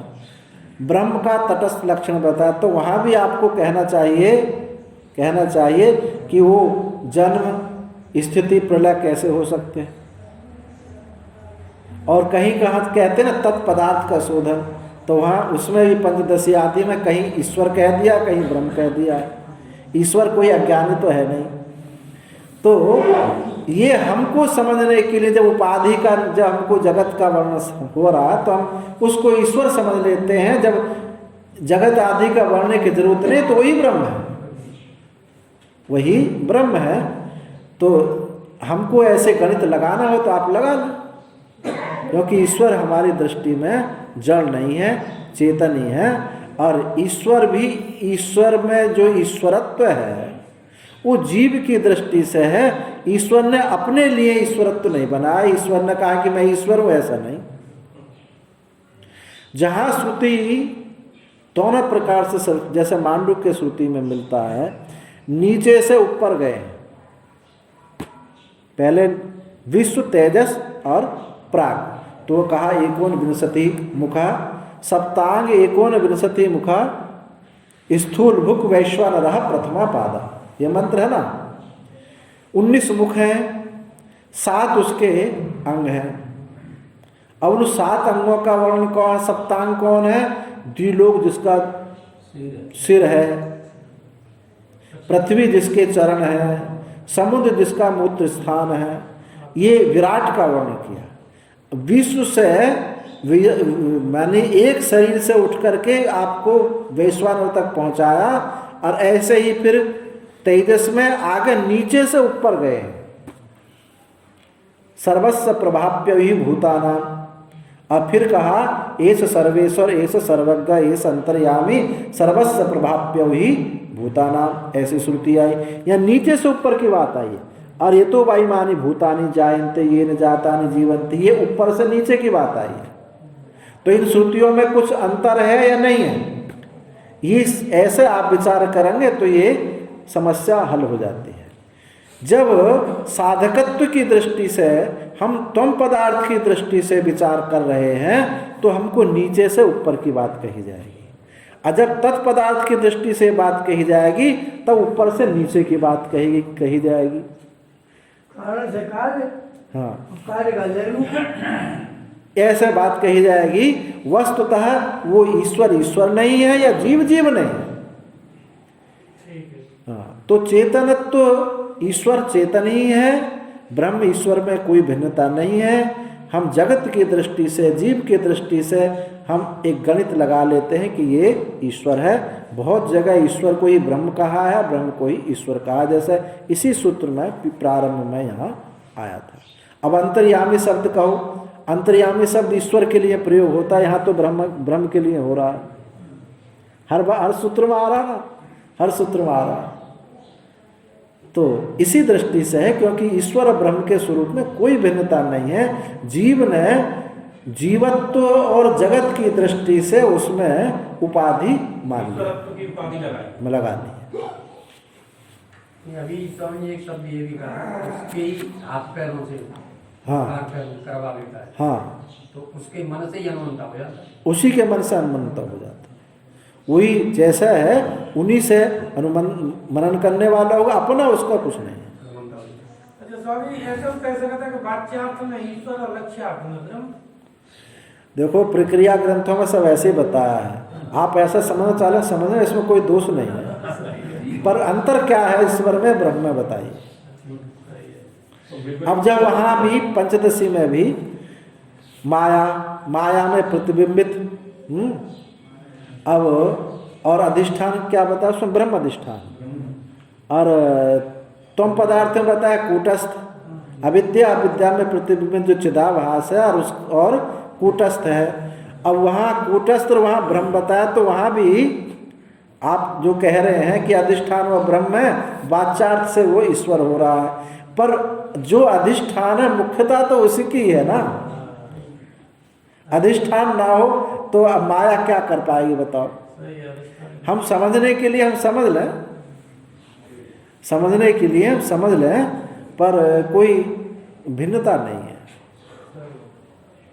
थोड़ा सा जो प्रक्रिया ग्रंथ हैं और जो भाष्य में कहीं कहीं थोड़ा से आपको भिन्नता मालूम पड़ेगी। अब जैसे यही भिन्नता वहाँ जहाँ प्रक्रिया ग्रंथों में कहेंगे तो इसी प्रकार से कहेंगे ईश्वर है, ये ब्रह्म है, पर यहाँ जो है ईश्वर ब्रह्म का कोई भेद मान करके नहीं कह रहे हैं। ईश्वर तभी कहेंगे जब किसी उपाधि की चर्चा लेनी होगी, तो ईश्वर में ब्रह्म में कोई भेद नहीं है।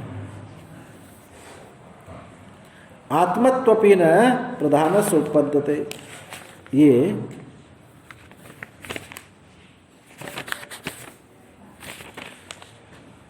19 हो गए ना। यदि प्रधानम आत्मत्व दृष्टत्वादि असंभवात यदि प्रधानम आत्मत्व दृष्टत्वादि असंभवात न अंतर्यामी उपपद्यते शारीरस्तर्यंतर्यामी भवतु। यदि प्रधान का आत्मत्व दृष्टत्वादि धर्म संभव ना होने से उसको अंतर्यामी नहीं कह सकते, तो ये जीव ही अंतर्यामी है। अंतर्यामी हो गए। शारीरो ही चेतनत्वा दृष्टा श्रोता मनता विज्ञाता च भवति। ठीक है, प्रधान दृष्टा श्रोता मनता विज्ञाता नहीं हो सकता, पर और आत्मा नहीं हो सकता, पर जीव तो हो सकता है। जीव देखता है, सुनता है, विज्ञान करता है और चेतन है, तो ये लक्षण तो जीव में घटित हो जाता है। इसलिए जीव ही अंतर्यामी हो सकता है। आत्मा च प्रत्यकत्वात्, और आत्मा है, सबका प्रत्यक है, सबके पीछे है, प्रत्यक होने से आत्मा है। और अमृतस्य धर्म, जो तुमने हेतु, जिन इन हेतु दे करके प्रधान का निराकरण किया था, ये सारे के सारे हेतु जीव में लक्षित होते हैं, ये कह रहा है। आपने कहा कि प्रधान आत्मा नहीं, आत्मत्व नहीं है, तो जीव आत्मत्व है। कहा कि प्रधान में दृष्टा श्रोता मनता आदि नहीं हो सकते, तो जीव में है। आपने कहा कि अमृतत्व आदि जो है ये प्रधान में नहीं हो सकते, तो कह रहे हैं जीव में हो सकते हैं। कैसे जीव में हो सकते हैं? अमृतस्य धर्म अधर्म फल उपभोग उपपत्तेश। धर्म अधर्म का फल का उपभोग करना जो है वो उसका जीव का अमृत है। और जीव अविनाशी भी है। इन धर्म अधर्म के फलों को भोगता हुआ अविनाशी है नहीं है, उसका शरीर बदलते रहते हैं, जीव मरता तो नहीं। धर्म अधर्म के फलों का भोग करने से उसमें अमृतत्व है, मरता नहीं है। ऐसे ये अमृतत्व धर्म जीव में हो सकता है। अधिष्ठत्वादेश धर्मा शरीरे सुप्रसिद्धा। अधिष्ठत्वादि धर्म जो शारीर जीव में प्रसिद्ध है। दर्शन आदि क्रिया कर्तृ प्रवृत्ति विरोधा, और दर्शन आदि क्रिया का कर्ता में प्रवृत्ति में विरोध है। अर्थात दर्शन करता और दर्शन क्रिया का विषय जो दर्शन करता है वो दर्शन क्रिया का विषय नहीं हो सकता है। न दृष्टे दृष्टि के, क्यों न, और कहा न दृष्टे दृष्टे न दृष्टे दृष्टारम पश्ये, दृष्टि के दृष्टा को मत देखो। तो दर्शन आदि क्रिया का कर्ता प्रवृत्ति विरोधात, वहाँ दर्शन आदि क्रिया जो है, दर्शन आदि क्रिया की प्रवृत्ति का कर्ता में विरोध है। जो दर्शन करता है वो दर्शन क्रिया नहीं हो सकता है। इत्यादि श्रुतिभ्य तस्य च कार्यकरण संघातम अंतर्यामित्वम शीलम, और उसका कार्यकरण संघात का अंतर्यामी, नियमन करने का स्वभाव जिसका है। जीव भी तो नियमन करता है। देहेंद्रिय समुदाय को जो नियमन करने का स्वभाव जिसका है वो उसी को जीव कहा जाता है, क्योंकि भोक्तृत्वात्, भोक्ता होने के कारण, भोक्ता होने से वो देहेंद्रियादियों का नियमन करता है, तो इसलिए ये जीव ही अंतर्यामी होगा। तस्मात् शारीरो अंतर्यामी। अतः उत्तर पढ़ते ऐसा पूर्व पक्ष होने पर या जीव को अंतर्यामी बताने पर, सिद्ध होने पर उसका उत्तर देते हैं। शारीरस्य उभयपि ही भेदेन एनम अभिधीयते। शारीर च उभये अपि ही भेदेन एनम अधीयते। शारीरस्य जीवोपि न अंतर्यामी, जीव भी ये अंतर्यामी नहीं हो सकता ही, यतः क्योंकि उभयपि कारणवा माध्यान्दिनाश्च एनम शारीरम भेदेन अंतर्यामिनो भेदेन अंतर्यामी नियमत्वेन अधीयते पठन्ति। जो काणव शाखा है और माध्यन्दिनी शाखा है, इसमें एनम शारीरम, इस जीव को ही भेद रूप से, जीव को भेद से अंतर्यामी, भेदेन अंतर्यामी नियमेन, नियामक और नियम्य रूप से ऐसा कहा गया है।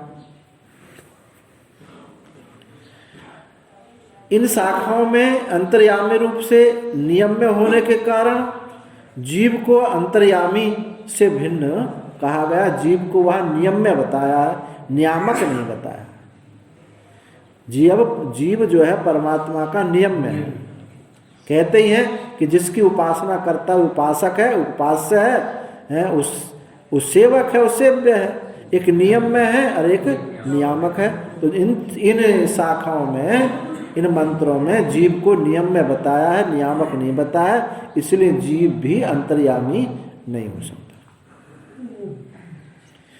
नेति पूर्व सूत्राद अनुवर्तते, यहाँ सूत्र में सारे शारीरश्च उभयपि न भेदेन न विधीयते, यहाँ कहे कि शारीर अंतर्यामी नहीं हो सकता, तो नकार का प्रयोग नहीं है सूत्र में।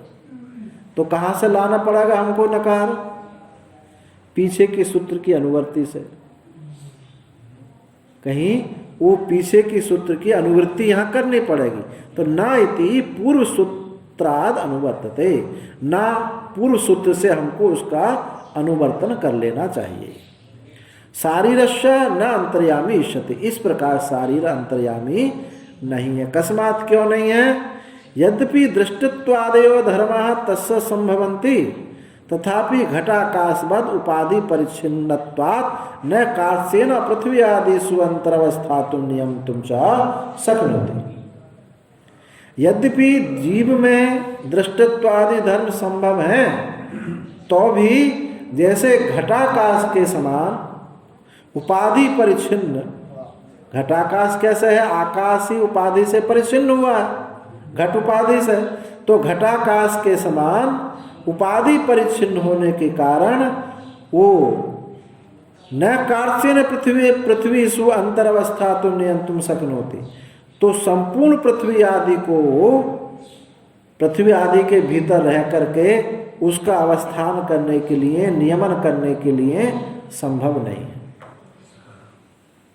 जैसे घटाकाश परिच्छिन्न है, ऐसे जीव भी परिच्छिन्न है। एक ठीक एक शरीर का नियमन कर सकता है, पर संपूर्ण पृथ्वी का कैसे नियमन करेगा? संपूर्ण जल का नियमन कैसे करेगा? तो पृथ्वी आदिषु अंतरवस्था तुम उनमें अवस्थित होने के लिए और नियंत्रण करने के लिए संभव नहीं है। अपि च उभयपि ही साखिना काणवा माध्यान्दिनश्चान्तर्यामिनो भेदेन एनम शारीरम पृथ्वी आदिवत अधिष्ठात्वे नियमत्वेन चाधीयते। और भी दोनों शाखाओं में उभयपि काणव शाखा, दोनों शुक्ल यजुर्वेदी शाखा, दोनों शुक्ल यजुर्वेदी शाखा, दोनों में इतनी समानता है कि कोई कोई मंत्र ही भिन्न मालूम पड़ता है, बल्कि दोनों एक ही जैसे हैं पूरी शाखा। अब माध्यान्दिनी शाखा जो ईशावास्य है और काणव शाखा का उपनिषद देखेंगे तो उसमें एक मंत्र में ही एक आध शब्द इधर उधर आता है। ऐसे ही बृहदारण्यक उपनिषद में भी देखेंगे, वहाँ भी बहुत कम मंत्रों में अंतर आता है, दोनों एक जैसे ही मालूम पड़ते हैं। काणव शाखा भगवान भाष्यकार ने काणव शाखा को आधार मान करके बृहदारण्यक का भाष्य किया और माध्यान्दिनी शाखा मान करके ईशावास्य का भाष्य किया है। तो दोनों शाखा, माध्यान्दिनी शाखा, काणव शाखा, अंतर्यामी के भेद से एनम शारीरम, इस जीव को पृथ्वी आदि के समान अधिष्ठान रूप से, नियम्य रूप से ऐसा कहती है। कैसे कहती है? देखो, यो विज्ञाने, अब दोनों के मंत्र में अंतर आएगा, देख लीजिए। यो विज्ञाने तिष्ठन, जो विज्ञान में रहता हुआ। अरे ये तो कहा काणव ने, कौन है विज्ञान है? कौन? जीव। ये क्या हो गया? नियम में होगा नहीं होगा? जैसे यम पृथिव्याम तिष्ठन पृथ्वी मंतरो, पृथ्वी क्या हो गई? नियम में। ऐसे ही इस शाखा में यो विज्ञाने तिष्ठन, अविज्ञान जीवात्मा कौन हो गया? नियम में हो गया। दूसरी शाखा में यह आत्मनि तिष्ठन, वहाँ जीव को ही क्या कहा? आत्मा कहा। जो आत्मा में रहता हुआ, आत्मा के भीतर, आत्मा जिसको नहीं जानता है, आत्मा जिसका शरीर है और जो आत्मा का नियमन करता है, तो जीव हो गया नियम में। तो दोनों शाखाओं में केवल शब्द का भेद है, अर्थ दोनों का एक है। एक ने विज्ञान कहा, एक ने आत्मा कहा। तो जीव यहाँ नियम में हो गया। तो माध्यम दिना या आत्मनितिष्ठन इत्यादि थी अस्मिन पाठे भवती आत्म शब्द शारीरस्य वाचका। इस पाठ में जो आत्मा शब्द का प्रयोग हुआ है वो शारीरक जीव का ही वाचक है। यो विज्ञाने तिष्ठन इति अस्मिन पाठे विज्ञान शब्देन शारीर उच्यते। इस शाखा में जो विज्ञान, यो विज्ञान तिष्ठत, कालम शाखा में जो ऐसा कहा वो भी विज्ञान शब्द से जीव ही कहा जाता है। तो दोनों शाखाओं में जीव क्या है? नियम में है। और अंतर्यामी कभी नियम में नहीं होता, नियामक होता है। तो जीव भी अंतर्यामी शब्द से नहीं कहा जा सकता। विज्ञानमयो ही शारीरः, ये जीव जो है विज्ञान में है। तस्मा शारीराद अन्य ईश्वरो अंतर्यामी सिद्धम, इससे, इस जीव से जो अन्य है वो ईश्वर ही अंतर्यामी होगा। इति सिद्धम, ऐसा सिद्ध हुआ। कथम पुनरेकस्मिन् देहे दो दृष्टारम् उपपद्यते? यश यम ईश्वर अंतर्यामिना यश अयम इतर शारीर। और भाई एक देह में दो दृष्टा कैसे प्राप्त हो सकते हैं? जो एक ईश्वर अंतर्यामी और एक जीव अंतर्यामी। जब भी अंतर्यामी होगा एक ही होगा। तो अंतर्यामी ईश्वर को भी अंतर्यामी कह रहे हो, जीव को भी कह रहे हो, तो दो प्राप्त नहीं होंगे। का पुनः यह अनुपत्ति, तो इसमें असिद्धि क्या है? क्यों नहीं हो सकते? क्या नान्य तो अस्ति दृष्टा इत्यादि श्रुति वचनम विरुद्ध है। तब यदि हम दो मानते हैं तो कहे इस श्रुति का विरोध होता है। न अन्यो अस्ति दृष्टा, उससे अन्य कोई दृष्टा नहीं है। दो दृष्टा होंगे तो एक दृष्टा को दृश्य होना पड़ेगा नहीं पड़ेगा? आप दृष्टा है, हमको देख रहे हैं, हम दृष्टा आपको देख रहे हैं, दो दृष्टा हुए। लेकिन हमारे आप दृश्य बनते, आपके ये शरीर दृश्य बनता है, तो तभी दृष्टा एक ही रहा। दो दृष्टा हो नहीं सकते। सत्य भी दो नहीं हो सकते, सत्य भी एक ही होगा। कैसे? उस सत्य का, वो दो सत्यों का विभाजक क्या होगा? सत्य होगा या असत होगा? ना सत्य होगा ना असत होगा। अब जैसे ये दो दिखाई देते हैं, आपको दो दिखाई दे, क्यों दिखाई देते हैं दो? तो बोले बीच में दरार पड़ी हुई है? अब ये दरार सत्य है या असत है? यदि असत है तो कहने का कोई मतलब नहीं हुआ, तब क्या हुआ? एक ही सिद्ध हुआ। और यदि कहेंगे ये सत्य दरार है तो दो नहीं अनंत सत्य हो गए और अनवस्था दोष प्राप्त होगा। तो कहीं आत्मा के स्थिरता की जगह नहीं होगी। जैसे चेतन दो नहीं हो सकते, ऐसे सत्य भी दो नहीं हो सकते।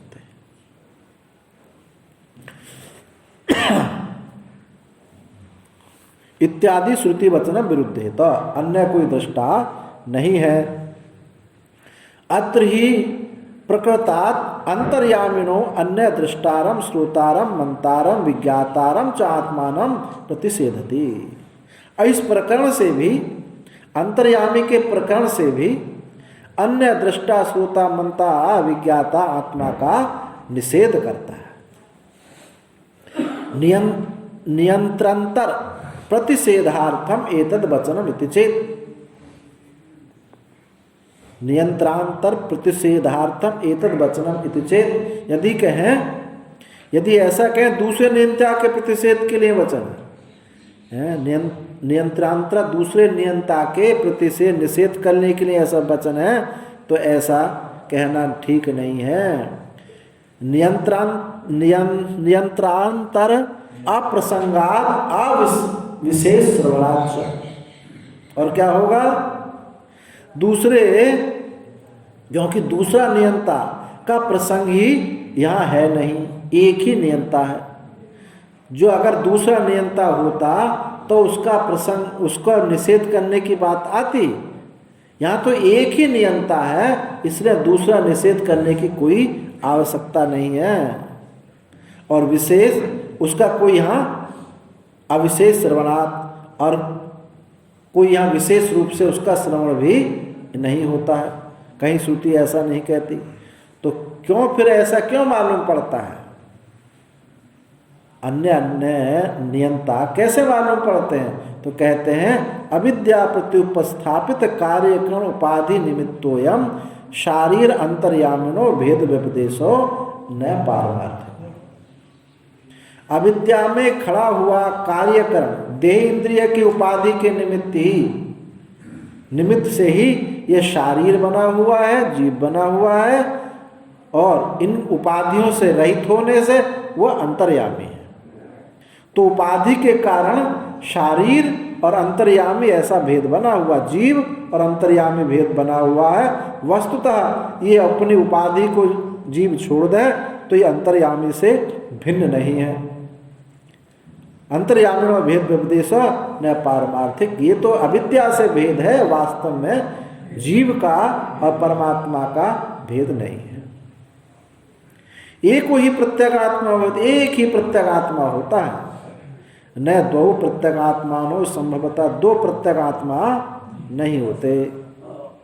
एकस्यैव तु भेद व्यवहार उपाधिकृता यथा घटाकाशे महाकाशेति। एक का ही भेद व्यवहार उपाधि के द्वारा हो रहा है, वही महाकाश, वही घटाकाश, महाकाश, ऐसी उपाधि एक ही आकाश महाकाश और घटाकाश से मालूम पड़ रहा है। ततश्च ज्ञात्री ज्ञेयादि भेद श्रुतया प्रत्यक्षादीनि च प्रमाणानि संसार अनुभवो विधि प्रतिषेध शास्त्रम च सर्वम एतद उपपद्यते। और इसी उपाधि के कारण ज्ञात्री ज्ञेयादि भेद श्रुतियां, कहीं ज्ञाता है ये ज्ञेय है, ऐसा जो भेद वाली श्रुति मालूम पड़ती है, जीव और ब्रह्म की, ये ईश्वर है ये जीव है, ऐसी जो भेद श्रुतियां मालूम पड़ती हैं ये उपाधि के कारण ही है। और दूसरी बात कही प्रत्यक्षादीनि प्रमाणानि, और ये उपाधि से ही ये प्रत्यक्षादि प्रमाण सिद्ध हो रहे हैं, और उपाधि के कारण ही ये विधि प्रतिषेध शास्त्र, ये करो ये ना करो, ये सब उपाधि के, अविद्या उपाधि से ही ये सब भेद सिद्ध हो रहे हैं। और सर्वमेतद, ये सब उसी उपाधि के कारण ये सब सिद्ध हो जाते हैं। उपाधि में देश है या देश में उपाधि है? बताओ, उपाधि में देश है या देश में उपाधि है? उपाधि में ही देश है, क्योंकि उपाधि एक देह की उपाधि नहीं है, पूरी समग्र उपाधि है, उसी में सब कुछ है। अब देश में जो उपाधि जो हम कहेंगे तो एक देह में होगी वो। योगियों का दृष्टा और वेदांतियों के दृष्टा में अंतर है। योगियों का दृष्टा इस देह में ही दृष्टा है, और आप जब दृष्टा बनते हैं तो कहेंगे संपूर्ण सबका सबके दृष्टा है। एक ही शरीर को मिथ्या कल्पित नहीं करते, आप समग्र सबको मिथ्या कल्पित करते हैं। बता दो मका है।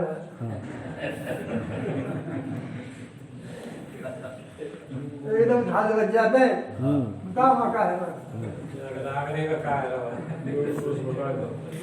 ये जो कहने की बात बताओ वहाँ क्या हो रहा है, ये देह में बैठ करके जो बैठे हुए हैं दूसरों को देह में बैठे होने की वजह से कहने चाहते हैं, क्योंकि हम देह में बैठ करके यहीं तक देख रहे हैं। अब तुम दृष्टा बने हो तो बता दो, तो हम देह में बैठे हम भी यही समझ रहे हैं कि देह के माध्यम से देख रहा है, सर्वत्र वो देख रहा है। जैसे कैसे देखता चाहते, हम इंद्रियों के माध्यम से देखना चाहते हैं, इसलिए बस वहीं तक देखना चाहते हैं। क्या इंद्रियों के माध्यम से रहित होकर के क्या वो देख नहीं रहा है? देख रहा है। वो जब इंद्रियों के माध्यम से देखने लगते हैं, वृत्ति के माध्यम से देखने लगते हैं, तब उस दिन चर्चा हो रही थी ना स्वामी जी, आप बोल रहे थे कि दृष्टा में वृत्ति है नहीं है। जब केवल एक देह का दृष्टा है तो वृत्ति होती है, और जब सबका दृष्टा होगा, संपूर्ण स्वप्न अवस्था का प्रकाशक होगा, तो एक स्वप्न पुरुष है, एक स्वप्न दृष्टा है जो संपूर्ण स्वप्न अवस्था को प्रकाशक करेगा, तो वहाँ वृत्ति नहीं होती। और जो एक स्वप्न पुरुष में है तो वहाँ वृत्ति बनेगी। जब देह एक देह में हम हैं तो वृत्ति बनती है, और जो सबको दृश्य मानेंगे, देह को भी संपूर्ण को, तब वहाँ वृत्ति नहीं बनती। अब वो एक देह में बैठ करके, शब्द तो दृष्टा ही है, एक देह में बैठ कर कहते हैं बताओ आगरे में क्या हो रहा है। क्योंकि हम इंद्रियों के माध्यम से देखते हैं तो आप भी देखते होंगे, इसलिए बता दो। पर वो दृष्टा जो है, समग्र दृष्टा जो है, वो वृत्ति के बिना नहीं देख सकता, वो सबको एक साथ प्रकाशित करता है। सूर्य सबको देख रहे हैं या नहीं देख रहे हैं? लेकिन सूर्य से पूछो ये कुल्हाड़ा आसन देख रहे हैं आप? बोले ऐसा हम नहीं बता सकते, बता ही नहीं सकते। ये योगी पुरुष स्वामी, ये कैसे बता देते हैं? योगी पुरुष बता रहे हैं, दूसरे के मन की बात बता रहे हैं, हाँ, दूर की बात बता रहे हैं, हम क्या करें? इसको इस जैसे पीछे की बता देनी, आदि जो बता देना, एक तो अनुप्रवेश से बताते हैं, उस शरीर में प्रवेश कर जाते हैं।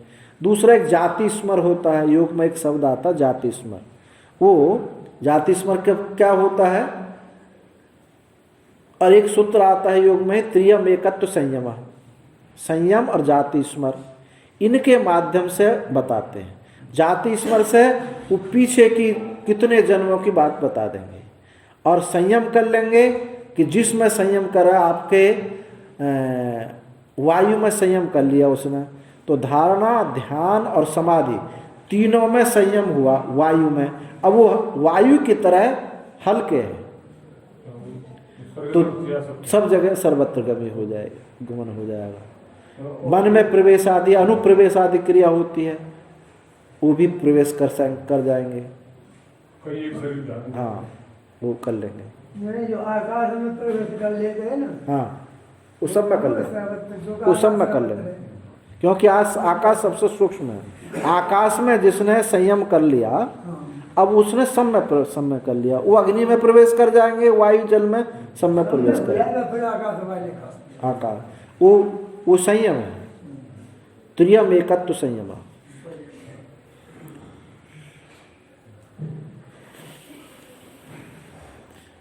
तो एक जैसे कहें कि अब से भाई 60 साल 70 साल बाद ऐसा होएगा कि आदमी बिल्कुल चुईया की तरह छोटे छोटे हो जाएंगे, ऐसा उनका स्वभाव हो जाए, तो आप क्या कहते हैं तुरंत? भाई हम तो देख ना पाएंगे, यही तो कहते हैं। क्यों नहीं देख पाओगे? क्योंकि हम आंखों से देखना चाहते हैं, और जब दृष्टा साक्षी होकर के देखेंगे तो आप देख रहे हैं। यही हमको आदत पड़ गई है, इसलिए बता दो आगरा में क्या हो रहा। हम देह में बैठे इंद्रियों में देख रहे हैं, तो आप भी बता दो। आगे कहते हैं ये सब प्रमाण आदि सभी अविद्या उपाधि के द्वारा ही संभव है। तथा तो श्रुति ही, और श्रुति है यत् ही द्वैतमिव भवति तद इतर इतर पश्यति इति अविद्या विषय सर्वव्यवहारम दर्शति। जहाँ द्वैत सा होता है, द्वैत नहीं होता, द्वैत सा होता है, इव शब्द पर जहाँ इव शब्द आ गया, मानो द्वैत सा होता है, ये नहीं कि द्वैत ही होता। द्वैत सा होता है, तद इतर इतर पश्यति, तब एक इतर इतर भिन्न भिन्न, वो अलग है मैं अलग हूँ ऐसा देखता है। ये अविद्या विषय सर्वव्यवहारम दर्शति, ये सब अविद्या विषय में सारा व्यवहार होता है। अविद्या से ही दो खड़े हुए हैं। जैसे नेत्र दोष के कारण एक ही चंद्रमा दो चंद्रमा दिखाई देने लगते हैं, ऐसे अविद्या दोष से ये एक ही अनेक दिखाई पड़ने लगता है। यत् तुवस्य सर्वात्मैवा भूत तत् केन कम पश्येत, किंतु जहाँ सब आत्मा ही हो गया, एक आत्मा ही हो गया, तो कौन किसको देखे। इति अविद्या विषय सर्वव्यवहारम वारिति, इसलिए सारा जो है अविद्या विषय विद्या विषय सर्वव्यवहारम वारित, जो विद्या से होने वाला व्यवहार है उसका सब निवारण होता है। अविद्या से ही सारे भेद व्यवहार होता है। आगे अदृश्यत्वादि अधिकरण प्रारंभ होता है। इसमें मुंडक श्रुति पर विचार है। यद भूत योनि परिपश्यन्ति धीरा, महाराज जी जैसे पूर्व पक्षी ने राणा को निषेध है वो, और फिर जीवों को निषेध है वो, और फिर योगी। हाँ, उसने कई कहा था कि प्रारंभ में जितना हम पूर्व पक्षी को ध्यान से सुनेंगे उतना ही हमको इतना आसान हो जाता है। हम पूर्व पक्षी को ऐसा समझ लेते हैं पूर्व पक्षी है, हम पूर्व पक्षी हो करके सुने तो आगे, क्योंकि भगवान भाष्यकार की शैली है, वो पहले सारे के सारे प्रश्न उठाएंगे, अब फिर उन प्रश्नों का एक एक करके निराकरण करेंगे। यही व्याख्यान की शैली है। पदच्छेद, पदार्थोक्ति, विग्रह वाक्य योजना, आक्षेप समाधानम, पंचैते व्याख्यान लक्षणम। व्याख्यान के 5 लक्षण, पहले उस सूत्र का पदच्छेद करो अलग अलग, जैसे हम ध्यान दो आप प्रत्येक सूत्र का हम पदच्छेद करते हैं, फिर प्रत्येक पद का उसका अर्थ बताते हैं, पदच्छेद, पदार्थोक्ति, विग्रह, और फिर उन वाक्यों को विग्रहों को जोड़ते हैं। अब फिर इसमें क्या क्या आक्षेप हो सकते हैं, पूर्व शंका, पूर्व पक्षी क्या क्या शंका कर सकता है, अब फिर उसका उत्तर है। तो वहाँ कहा था कि कोई अभिमानी देवता हो सकता है, अथवा कोई सिद्धियों को प्राप्त कोई योगी हो सकता है, अथवा कोई अपूर्व संज्ञा वाला, कोई अपूर्व संज्ञा वाला जैसे कि जीव है जिसका नामकरण नहीं किया जा सकता, रूप नहीं देखा जा सकता, ऐसा कोई होगा, परमात्मा नहीं होगा। मतलब यह कि ये चोटी पर बैठ गए, हाँ, और फिर पूछता है कि कहाँ है क्या है वो। चोटी पर बैठ के पूछते हैं कि कौन सी खाई कर लेके आए, वो बीच में खाई रहेगी, तो खाई में लेकर आधे साल रहती, पहले चोटी पर बैठ गए। स्वामी जी कहना है कि पूर्व पक्ष को ध्यान से सुना करा है, पूर्व पक्ष समझ में आ जाएगा तो सिद्धांत बहुत अच्छे से समझ में आएगा। अब यहाँ इसमें वही जो आप पूछ रहे थे, जीव है, कोई अणिमा आदि ऐश्वर्य योगी है, ये उसमें कहा कि ये अंतर्यामी हो सकते हैं, पर इन सब का निषेध किया कि जीव का अंतर्यामी इसलिए नहीं हो सकता क्योंकि वो नियम में है, अणिमा आदि ऐश्वर्यशाली हो इसलिए नहीं हो सकता क्योंकि उसकी सिद्धि आदि वो भी किसी से प्रकाशित होती हैं, इस दृष्टि से उसका निषेध किया। और परमात्मा ही अंतर्यामी हो सकता है, और एक में दो अंतर्यामी नहीं हो सकते, क्योंकि जीव भी हो अंतर्यामी हो तो नियम में कभी नियामक नहीं होता है, ऐसा निषेध किया। अदृश्यत्वाधिकरण अधिकरण में यद भूत योनि परिपश्यन्ति धीरा, जो मुंडक श्रुति है इसमें विचार किया। अथा यया अथा परायया तदक्षरम अधिगम्यते, उससे पहले क्या बताया कि वहाँ कि दो विद्या, एक पराविद्या एक अपराविद्या। अपराविद्या में क्या है, ऋग्वेद आदि हैं, चारों वेद है, इतिहास पुराण इत्यादि जो है सब ये हैं, ये सब क्या है? ये अपरा विद्या है। अपरा विद्या क्या है? जिससे इस आत्म तत्व को जाना जाता है। तो अथा पराया तद अक्षरम अधिगम्यते, जिससे अक्षर जाना जाता है। और वो कैसा है? यत्तद अदृश्यम, वो दृश्य नहीं है, ग्राह्य नहीं है, गोत्र से रहित है, वर्ण से रहित है, चक्षु श्रोत्र आदि से वो रहित है, हाथ पैर से रहित है, नित्य है, व्यापक है, सर्वगत है, सूक्ष्माति सूक्ष्म, उससे बढ़कर के कोई सूक्ष्म नहीं है, और अविनाशी है। यद भूत योनि, वो भूतों का कारण, उसी से सृष्टि हुई है। परिपश्यन्ति धीरा, ऐसे धीर पुरुष, विवेकी पुरुष, ब्रह्मविद पुरुष ऐसा देखते हैं।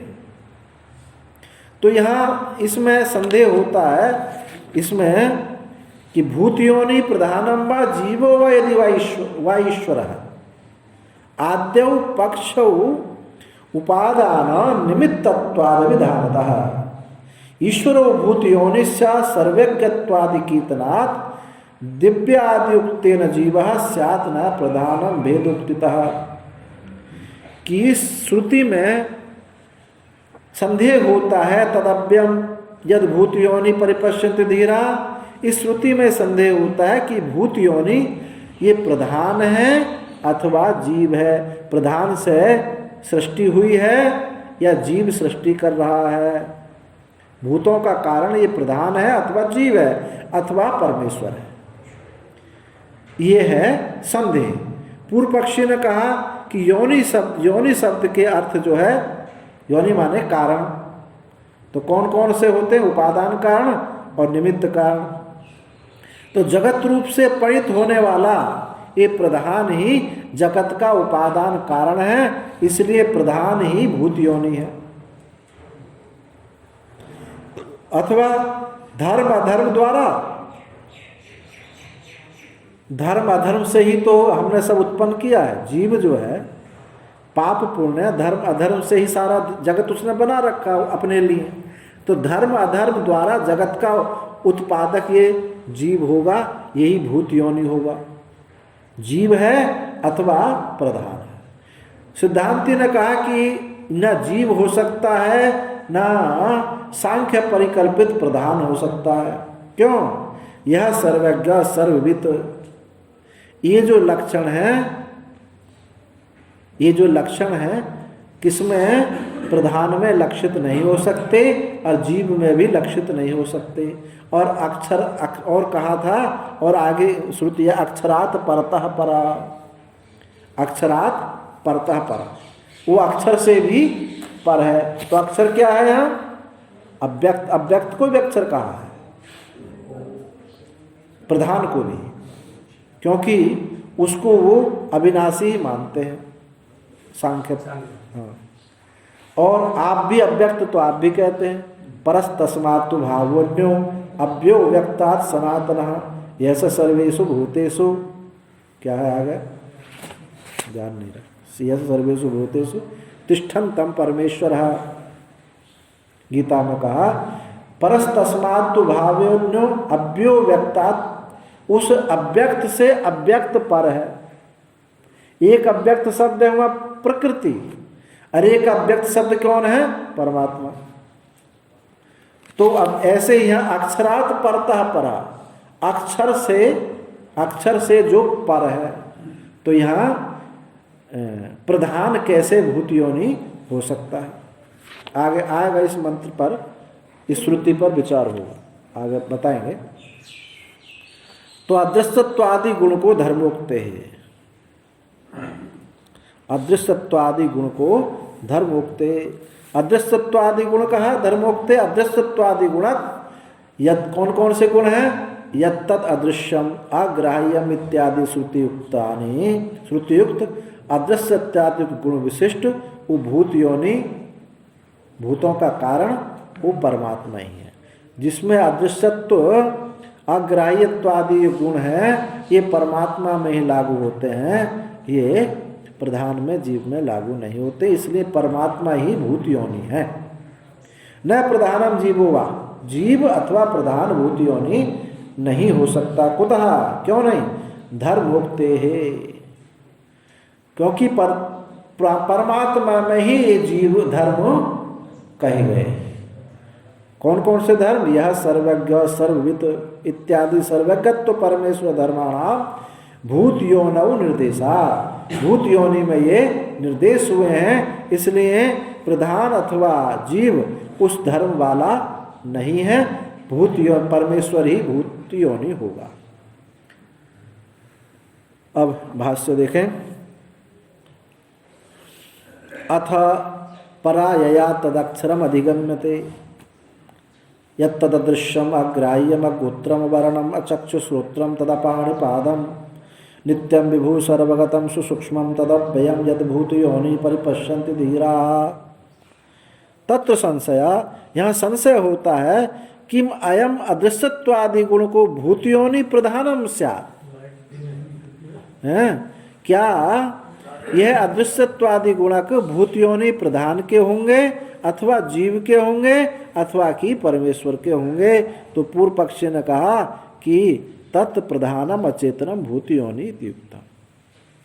पूर्व पक्षी ने कहा कि अचेतन प्रधान ही भूत योनि कहना उसी के लिए युक्त है। अचेतना नामेव तस्य दृष्टान्तेन उपपादनात्, क्यों? अचेतनों का ही दृष्टांत से वो सिद्ध किया जाता है, अचेतनों के दृष्ट रूप से ही ऐसा प्राप्त होता है। जो जैसा कारण होगा वैसा ही उसका कार्य होगा। यहां तो ये चर्चा नहीं, दूसरे उपनिषद में आया कि सत्व रजतम आदि ये प्रकृति के गुण हैं, तो इससे उत्पन्न होने वाला वो सत्व रजतम ही वाले गुण वाले ही प्राणी होते हैं। तो ऐसे वहाँ उसी दृष्टांत को समझ लीजिए कि जो जैसा कारण है वैसे ही वैसा ही कार्य होते हैं। तो कहा कि अचेतना नाम, अचेतनों का ही उसका दृष्ट देखा गया है। उपपादनात्वात्, जो उपादान कारण है वो अचेतन ही देखे गए हैं, चेतन कोई उपादान कारण नहीं बनता है। दृष्टांत देते हैं, कैसे नहीं दृष्टांत कैसे बनता है? देखो, यथोर्ण नाभि सृजते गृह्णते च यथा पृथिव्याम औषधया संभवन्ति यथा सतः पुरुषात् केशलोमानि तथा अक्षरात् संभवति है विश्वम। कि जैसे उड़ नाभि माने मकड़ी, मकड़ी जैसे जाले को बनाती है और निकल जाती है, तो किससे बना जाला? वो अचेतन शरीर से, शरीर से बना है। और पृथ्वी औषधया संभवन्ति, और पृथ्वी से सारी औषधि उत्पन्न होती है। तो पृथ्वी भी क्या है? अचेतन है। यथा सतः पुरुषात् केशलोमानि, और सतपुरुष से ये रोम और बाल उत्पन्न होते हैं, इस शरीर में से ही बाल उत्पन्न होते हैं। तथा अक्षरात् संभवती है विश्वम, ऐसे ही अक्षर से, अक्षर कौन है वो यहाँ? अभी क्या किस अर्थ में लगा रहा पूर्व पक्षी? अक्षर कह रहा अव्यक्त से, प्रधान से, इसलिए प्रधान से ही सारा विश्व उत्पन्न होता। पूरा अर्थ उलट दिया ना उसने, अपनी तरफ से बोल दिया कि उपादान जब भी होगा वो जड़ होगा, अचेतन होगा। मकड़ी से उत्पन्न नहीं होता जाला, मकड़ी के शरीर से उत्पन्न होता है। केश लोम भी शरीर से उत्पन्न होते हैं, जीव चैतन्य से उत्पन्न नहीं होते। तो ये ऐसे ही ये सारा जगत उत्पन्न हुआ है। तो इसका जो भूत, इन भूतों का जो कारण है वो कौन होगा? वो प्रधान ही होगा। इति। और ननु उर्नाभि पुरुषस्य चेतनौ यह दृष्टान्तेन उपात्तौ न इति ब्रूम। अब क्या कहता है कि यदि तुम ऐसा सोच रहे हो कि केवल जड़ से कैसे उत्पन्न हो जाता, तो मुर्दे से, मरी हुई मकड़ी से उत्पन्न हो जाना चाहिए। तो जाला, मकड़ी मर जाती है तो उससे जाला उत्पन्न हो जाता, निकल लेती, लेकिन नहीं, यदि तुम ऐसा सोचते हो, ननु उण नाभि पुरुषः, उण नाभि यानी मकड़ी का शरीर और पुरुष दोनों का ही यहाँ दृष्टांत रूप से ग्रहण किया गया है। यदि तुम ऐसा कहते तो नहीं थी ब्रह्म, मैं ऐसा नहीं कहता हूँ। नहीं केवल से चेतन से तत्व सूत्र योनित्व केश लोम योनित्व चास्ति, केवल चेतन का, वहाँ केवल चेतन का सूत्र योनित्व और केश लोम योनित्व संभव नहीं है। चेतन से उत्पन्न, केवल चेतन से उत्पन्न नहीं होता। तो किससे होता है? चेतन अधिष्ठित अचेतन ऊर्ण नाभि शरीरम सूत्र से योनि पुरुष शरीरम च केश लोमिनी लोमनामीति प्रसिद्धम। केवल चेतन से नहीं होता, चेतन अधिष्ठित शरीर से होता है। पूर्व पक्षी है चेतन अधिष्ठित अचेतन मकड़ी के शरीर और पुरुष शरीर, उसी से जाला उत्पन्न होता है। पुरुष शरीर से केश लोम आदि प्रसिद्ध होते हैं। अब ये पूर्व पक्षी सिद्धांती के मुख से कह रहा है।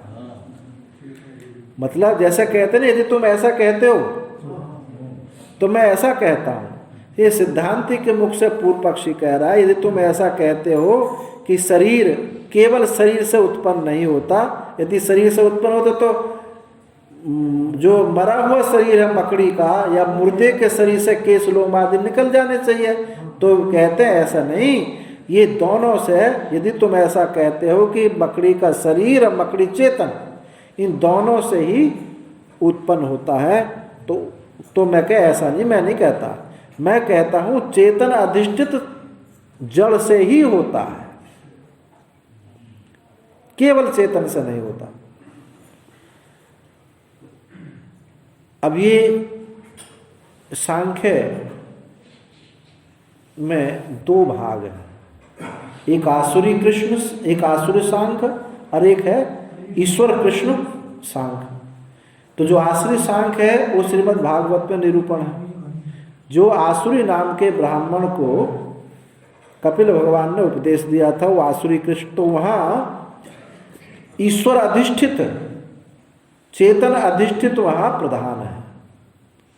और यहाँ ईश्वर कृष्ण प्रणीत जो सांख्य है, यहाँ जो है पुरुष अधिष्ठित सांख्य, वो पुरुष अधिष्ठित प्रधान नहीं है। तो यहाँ जो वो कह रहे हैं वो चेतन अधिष्ठित इस आसुरी सांख्य को दृष्टि में रख करके कह रहा है। चेतन अधिष्ठित अचेतन ऊर्ण नाभि शरीर सूत्र से योनि अपि च पूर्वत्र अदृष्टत्वादि अभिलाप संभवेपि दृष्टत्वादि अभिलाप असंभवात न प्रधानम अभ्युपगतम। तो ये उसने कहा कि चेतन अधिष्ठित अचेतन ऊर्ण नाभि से ही ये जाला बनता है और उसी में लीन होता है। शरीर चेतन अधिष्ठित पुरुष शरीर से ये केश लोम उत्पन्न होते हैं और उसी में लीन हो जाते हैं, केवल चेतन से नहीं होते। तो ईश्वर अधिष्ठित जो प्रधान है यहाँ उसकी जड़ की प्रधानता उसने मानी है। आसुरी सांख्य को दृष्टि में रख करके ऐसा कहा है।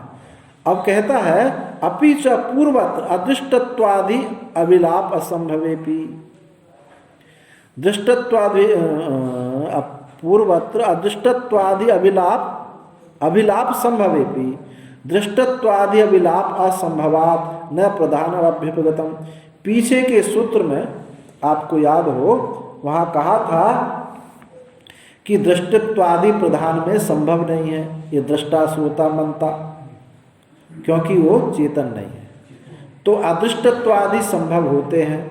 तो उसी को कह रहा है कि अदृष्टत्वादि संभव होने पर भी दृष्टत्वादि संभव ना होने से आपने प्रधान को स्वीकार नहीं किया था, परंतु यहाँ तो अदृश्यम अग्राह्यम अवर्णम ये तो यहाँ स्वीकार है। तो इसलिए अदृश्य आदि होने से यहाँ प्रधान ही कहा जाना चाहिए, भूत योनि प्रधान ही कहा जाना चाहिए। यह तो किंतु तो यहाँ अदृश्यत्वादि धर्म प्रधान है संभवंती, प्रधान में ये संभव है। न च अत्र विरुद्धमानो धर्मा कश्चिद अभिलप्यते। यहाँ विरोध करने वाले धर्म यहाँ कुछ भी नहीं कहे जा रहे। अदृश्यत्वादि धर्म तो ये प्रधान में लक्षित होते हैं। ननु यह सर्वज्ञ सर्वित इति अयम वाक्य शेष अचेतने प्रधाने न संभवति कथम प्रधानम भूत्योनि प्रतिज्ञायते इति। यदि तुम ऐसा कहते हो, यहाँ भी पूर्व पक्षी ही सिद्धांति के मुख से कह रहा है। क्या कह रहा है? ये तुम ऐसा कहते हो कि वाक्य शेष में सर्वज्ञ सर्ववित आदि धर्म प्रधान में संभव नहीं है। यदि तुम ऐसा कहते हो प्रधान में संभव नहीं है, तो कथम प्रधानम भूतयोनि प्रतिज्ञायते, तो प्रधान भूतयोनि कैसे उसकी प्रतिज्ञा करते हो? यदि तुम ऐसा कहते हो तो उसके विषय में मैं कहता हूँ, ये तदक्षरम अधिगम्यते यदृश्यम इति अक्षर शब्देन अदृश्यत्वादि गुणकम भूतयोनि श्रावित्वा पुनः अन्ते श्राविष्यति अक्षरात् परतः परा। जो तुम ऐसा कहते हो तो ये तद अक्षर अधिगम्यते, जिससे अक्षर जाना जाता है। अब यहाँ अक्षर शब्द को उसने क्या ले लिया? प्रधान बना लिया। सिद्धांत में इस अक्षर शब्द को क्या है? ये परमात्मा है, जिससे ये अक्षर जाना जाता है। जो अदृश्य है अग्राह्य इति अक्षर शब्द से अदृश्यत्वादि गुणक भूत योनि को सुना करके फिर अंत में फिर सुनाएंगे। श्रुति कहेगी अक्षरात् परतः परा, अक्षर से परतः परा। तो यहाँ उसने अक्षर शब्द को भूत प्रधान ले लिया और उसी के लक्षण बना लिया अदृश्य अग्राह्यत्वादि। और आगे भी कहेंगे अक्षरात् परतः परा, तो परत अक्षरात्। अब इसने कैसे उसकी उत्पत्ति कर ली कि अक्षरात् परतः परा, वो अक्षर से पर है, ऐसा सामान्य अर्थ होता है। तो इसके विषय में परो अक्षरात् श्रुतः सा, वो अक्षर से जो पर है, अक्षर से जो पर है वो सर्वज्ञ है, सर्ववित है, संभविष्यति, ऐसा होगा। तो प्रधान एवं तो अक्षर शब्द निर्दिष्टो भूतयोनि। तो ये जो पहला तो स्पष्ट उसका अर्थ लग रहा है अक्षर शब्द का, जो अक्षरात् परतः परा, इसको वो उसने तोड़ मरोड़ के अर्थ लगा दिया कि जो अक्षर रूप से पर है। अक्षरात् परतः परा, अक्षर रूप से जो पर है, यानी इससे पर कोई है नहीं। और आप अर्थ लगाएंगे अक्षरात् परतः, अक्षर पर, अक्षर से जो पर है। तो दोनों में इसका व्याकरण से दोनों सिद्ध हो जाते हैं। तो अक्षर से जो पर है, माने ऐसा अक्षर है जो पर है, तो कौन है? वो प्रधान है, वही भूत योनि है। ऐसी उसने व्युत्पत्ति करके अक्षर को, प्रधान को भूत योनि सिद्ध किया। आई समझ में? नहीं। तो यह परो अक्षराश्रुतः, जो अक्षर रूप से जो पर है, सर्वज्ञ सर्वित वो संभविष्यति, ऐसा हो, ये सब सर्वज्ञ संभवित सब उसमें संभव हो जाएंगे। प्रधान एवं तो अक्षर शब्द निर्दिष्टो भूत योनि, किंतु अक्षर शब्द निर्दिष्ट जो है वो प्रधान ही भूत योनि है। यदा तु योनि शब्दों निमित्तवाची तदा शारीरोपी भूत योनि स्यात्। किंतु जब योनि शब्द निमित्तवाची है तो जीव भी, जब योनि शब्द निमित्तवाची है तो जीव भी ये भूत योनि होगा। क्यों? किसके निमित्त से? धर्म अधर्म के कारण। धर्म अधर्म के कारण ही जगत को उत्पन्न करता है। ये जीव जो है धर्म अधर्म का अत्यंत अभाव हो जाए, कर्तृत्व भोक्तृत्व का अंत तो कुछ भी उत्पन्न नहीं कर सकता, जगत उसके नहीं रहेगा। तो धर्म अधर्माभ्याम भूत जात से उपार्जनात्, तो ये भूत समूह जो है उसी से उपार्जित सिद्ध होते हैं। इस प्रकार या तो प्रधान भूत योनि होगा अथवा ये जीव ही भूत योनि होगा, परमेश्वर भूत योनि सिद्ध नहीं होगा। अब यही रहने तो आगे पूरा नहीं हो पाएगा। ये सिद्धांत पक्ष यहाँ से फिर आगे सिद्धांत पक्ष प्रारंभ होता है। ओम पूर्णमदः पूर्णमिदं पूर्णात् पूर्णमुदच्यते पूर्णस्य पूर्णमादाय पूर्णमेवावशिष्यते सर्वे भवन्तु सुखिनः सर्वे सन्तु निरामयाः सर्वे भद्राणि पश्यन्तु मा कश्चित् दुःखं ॐ शान्तिः शान्तिः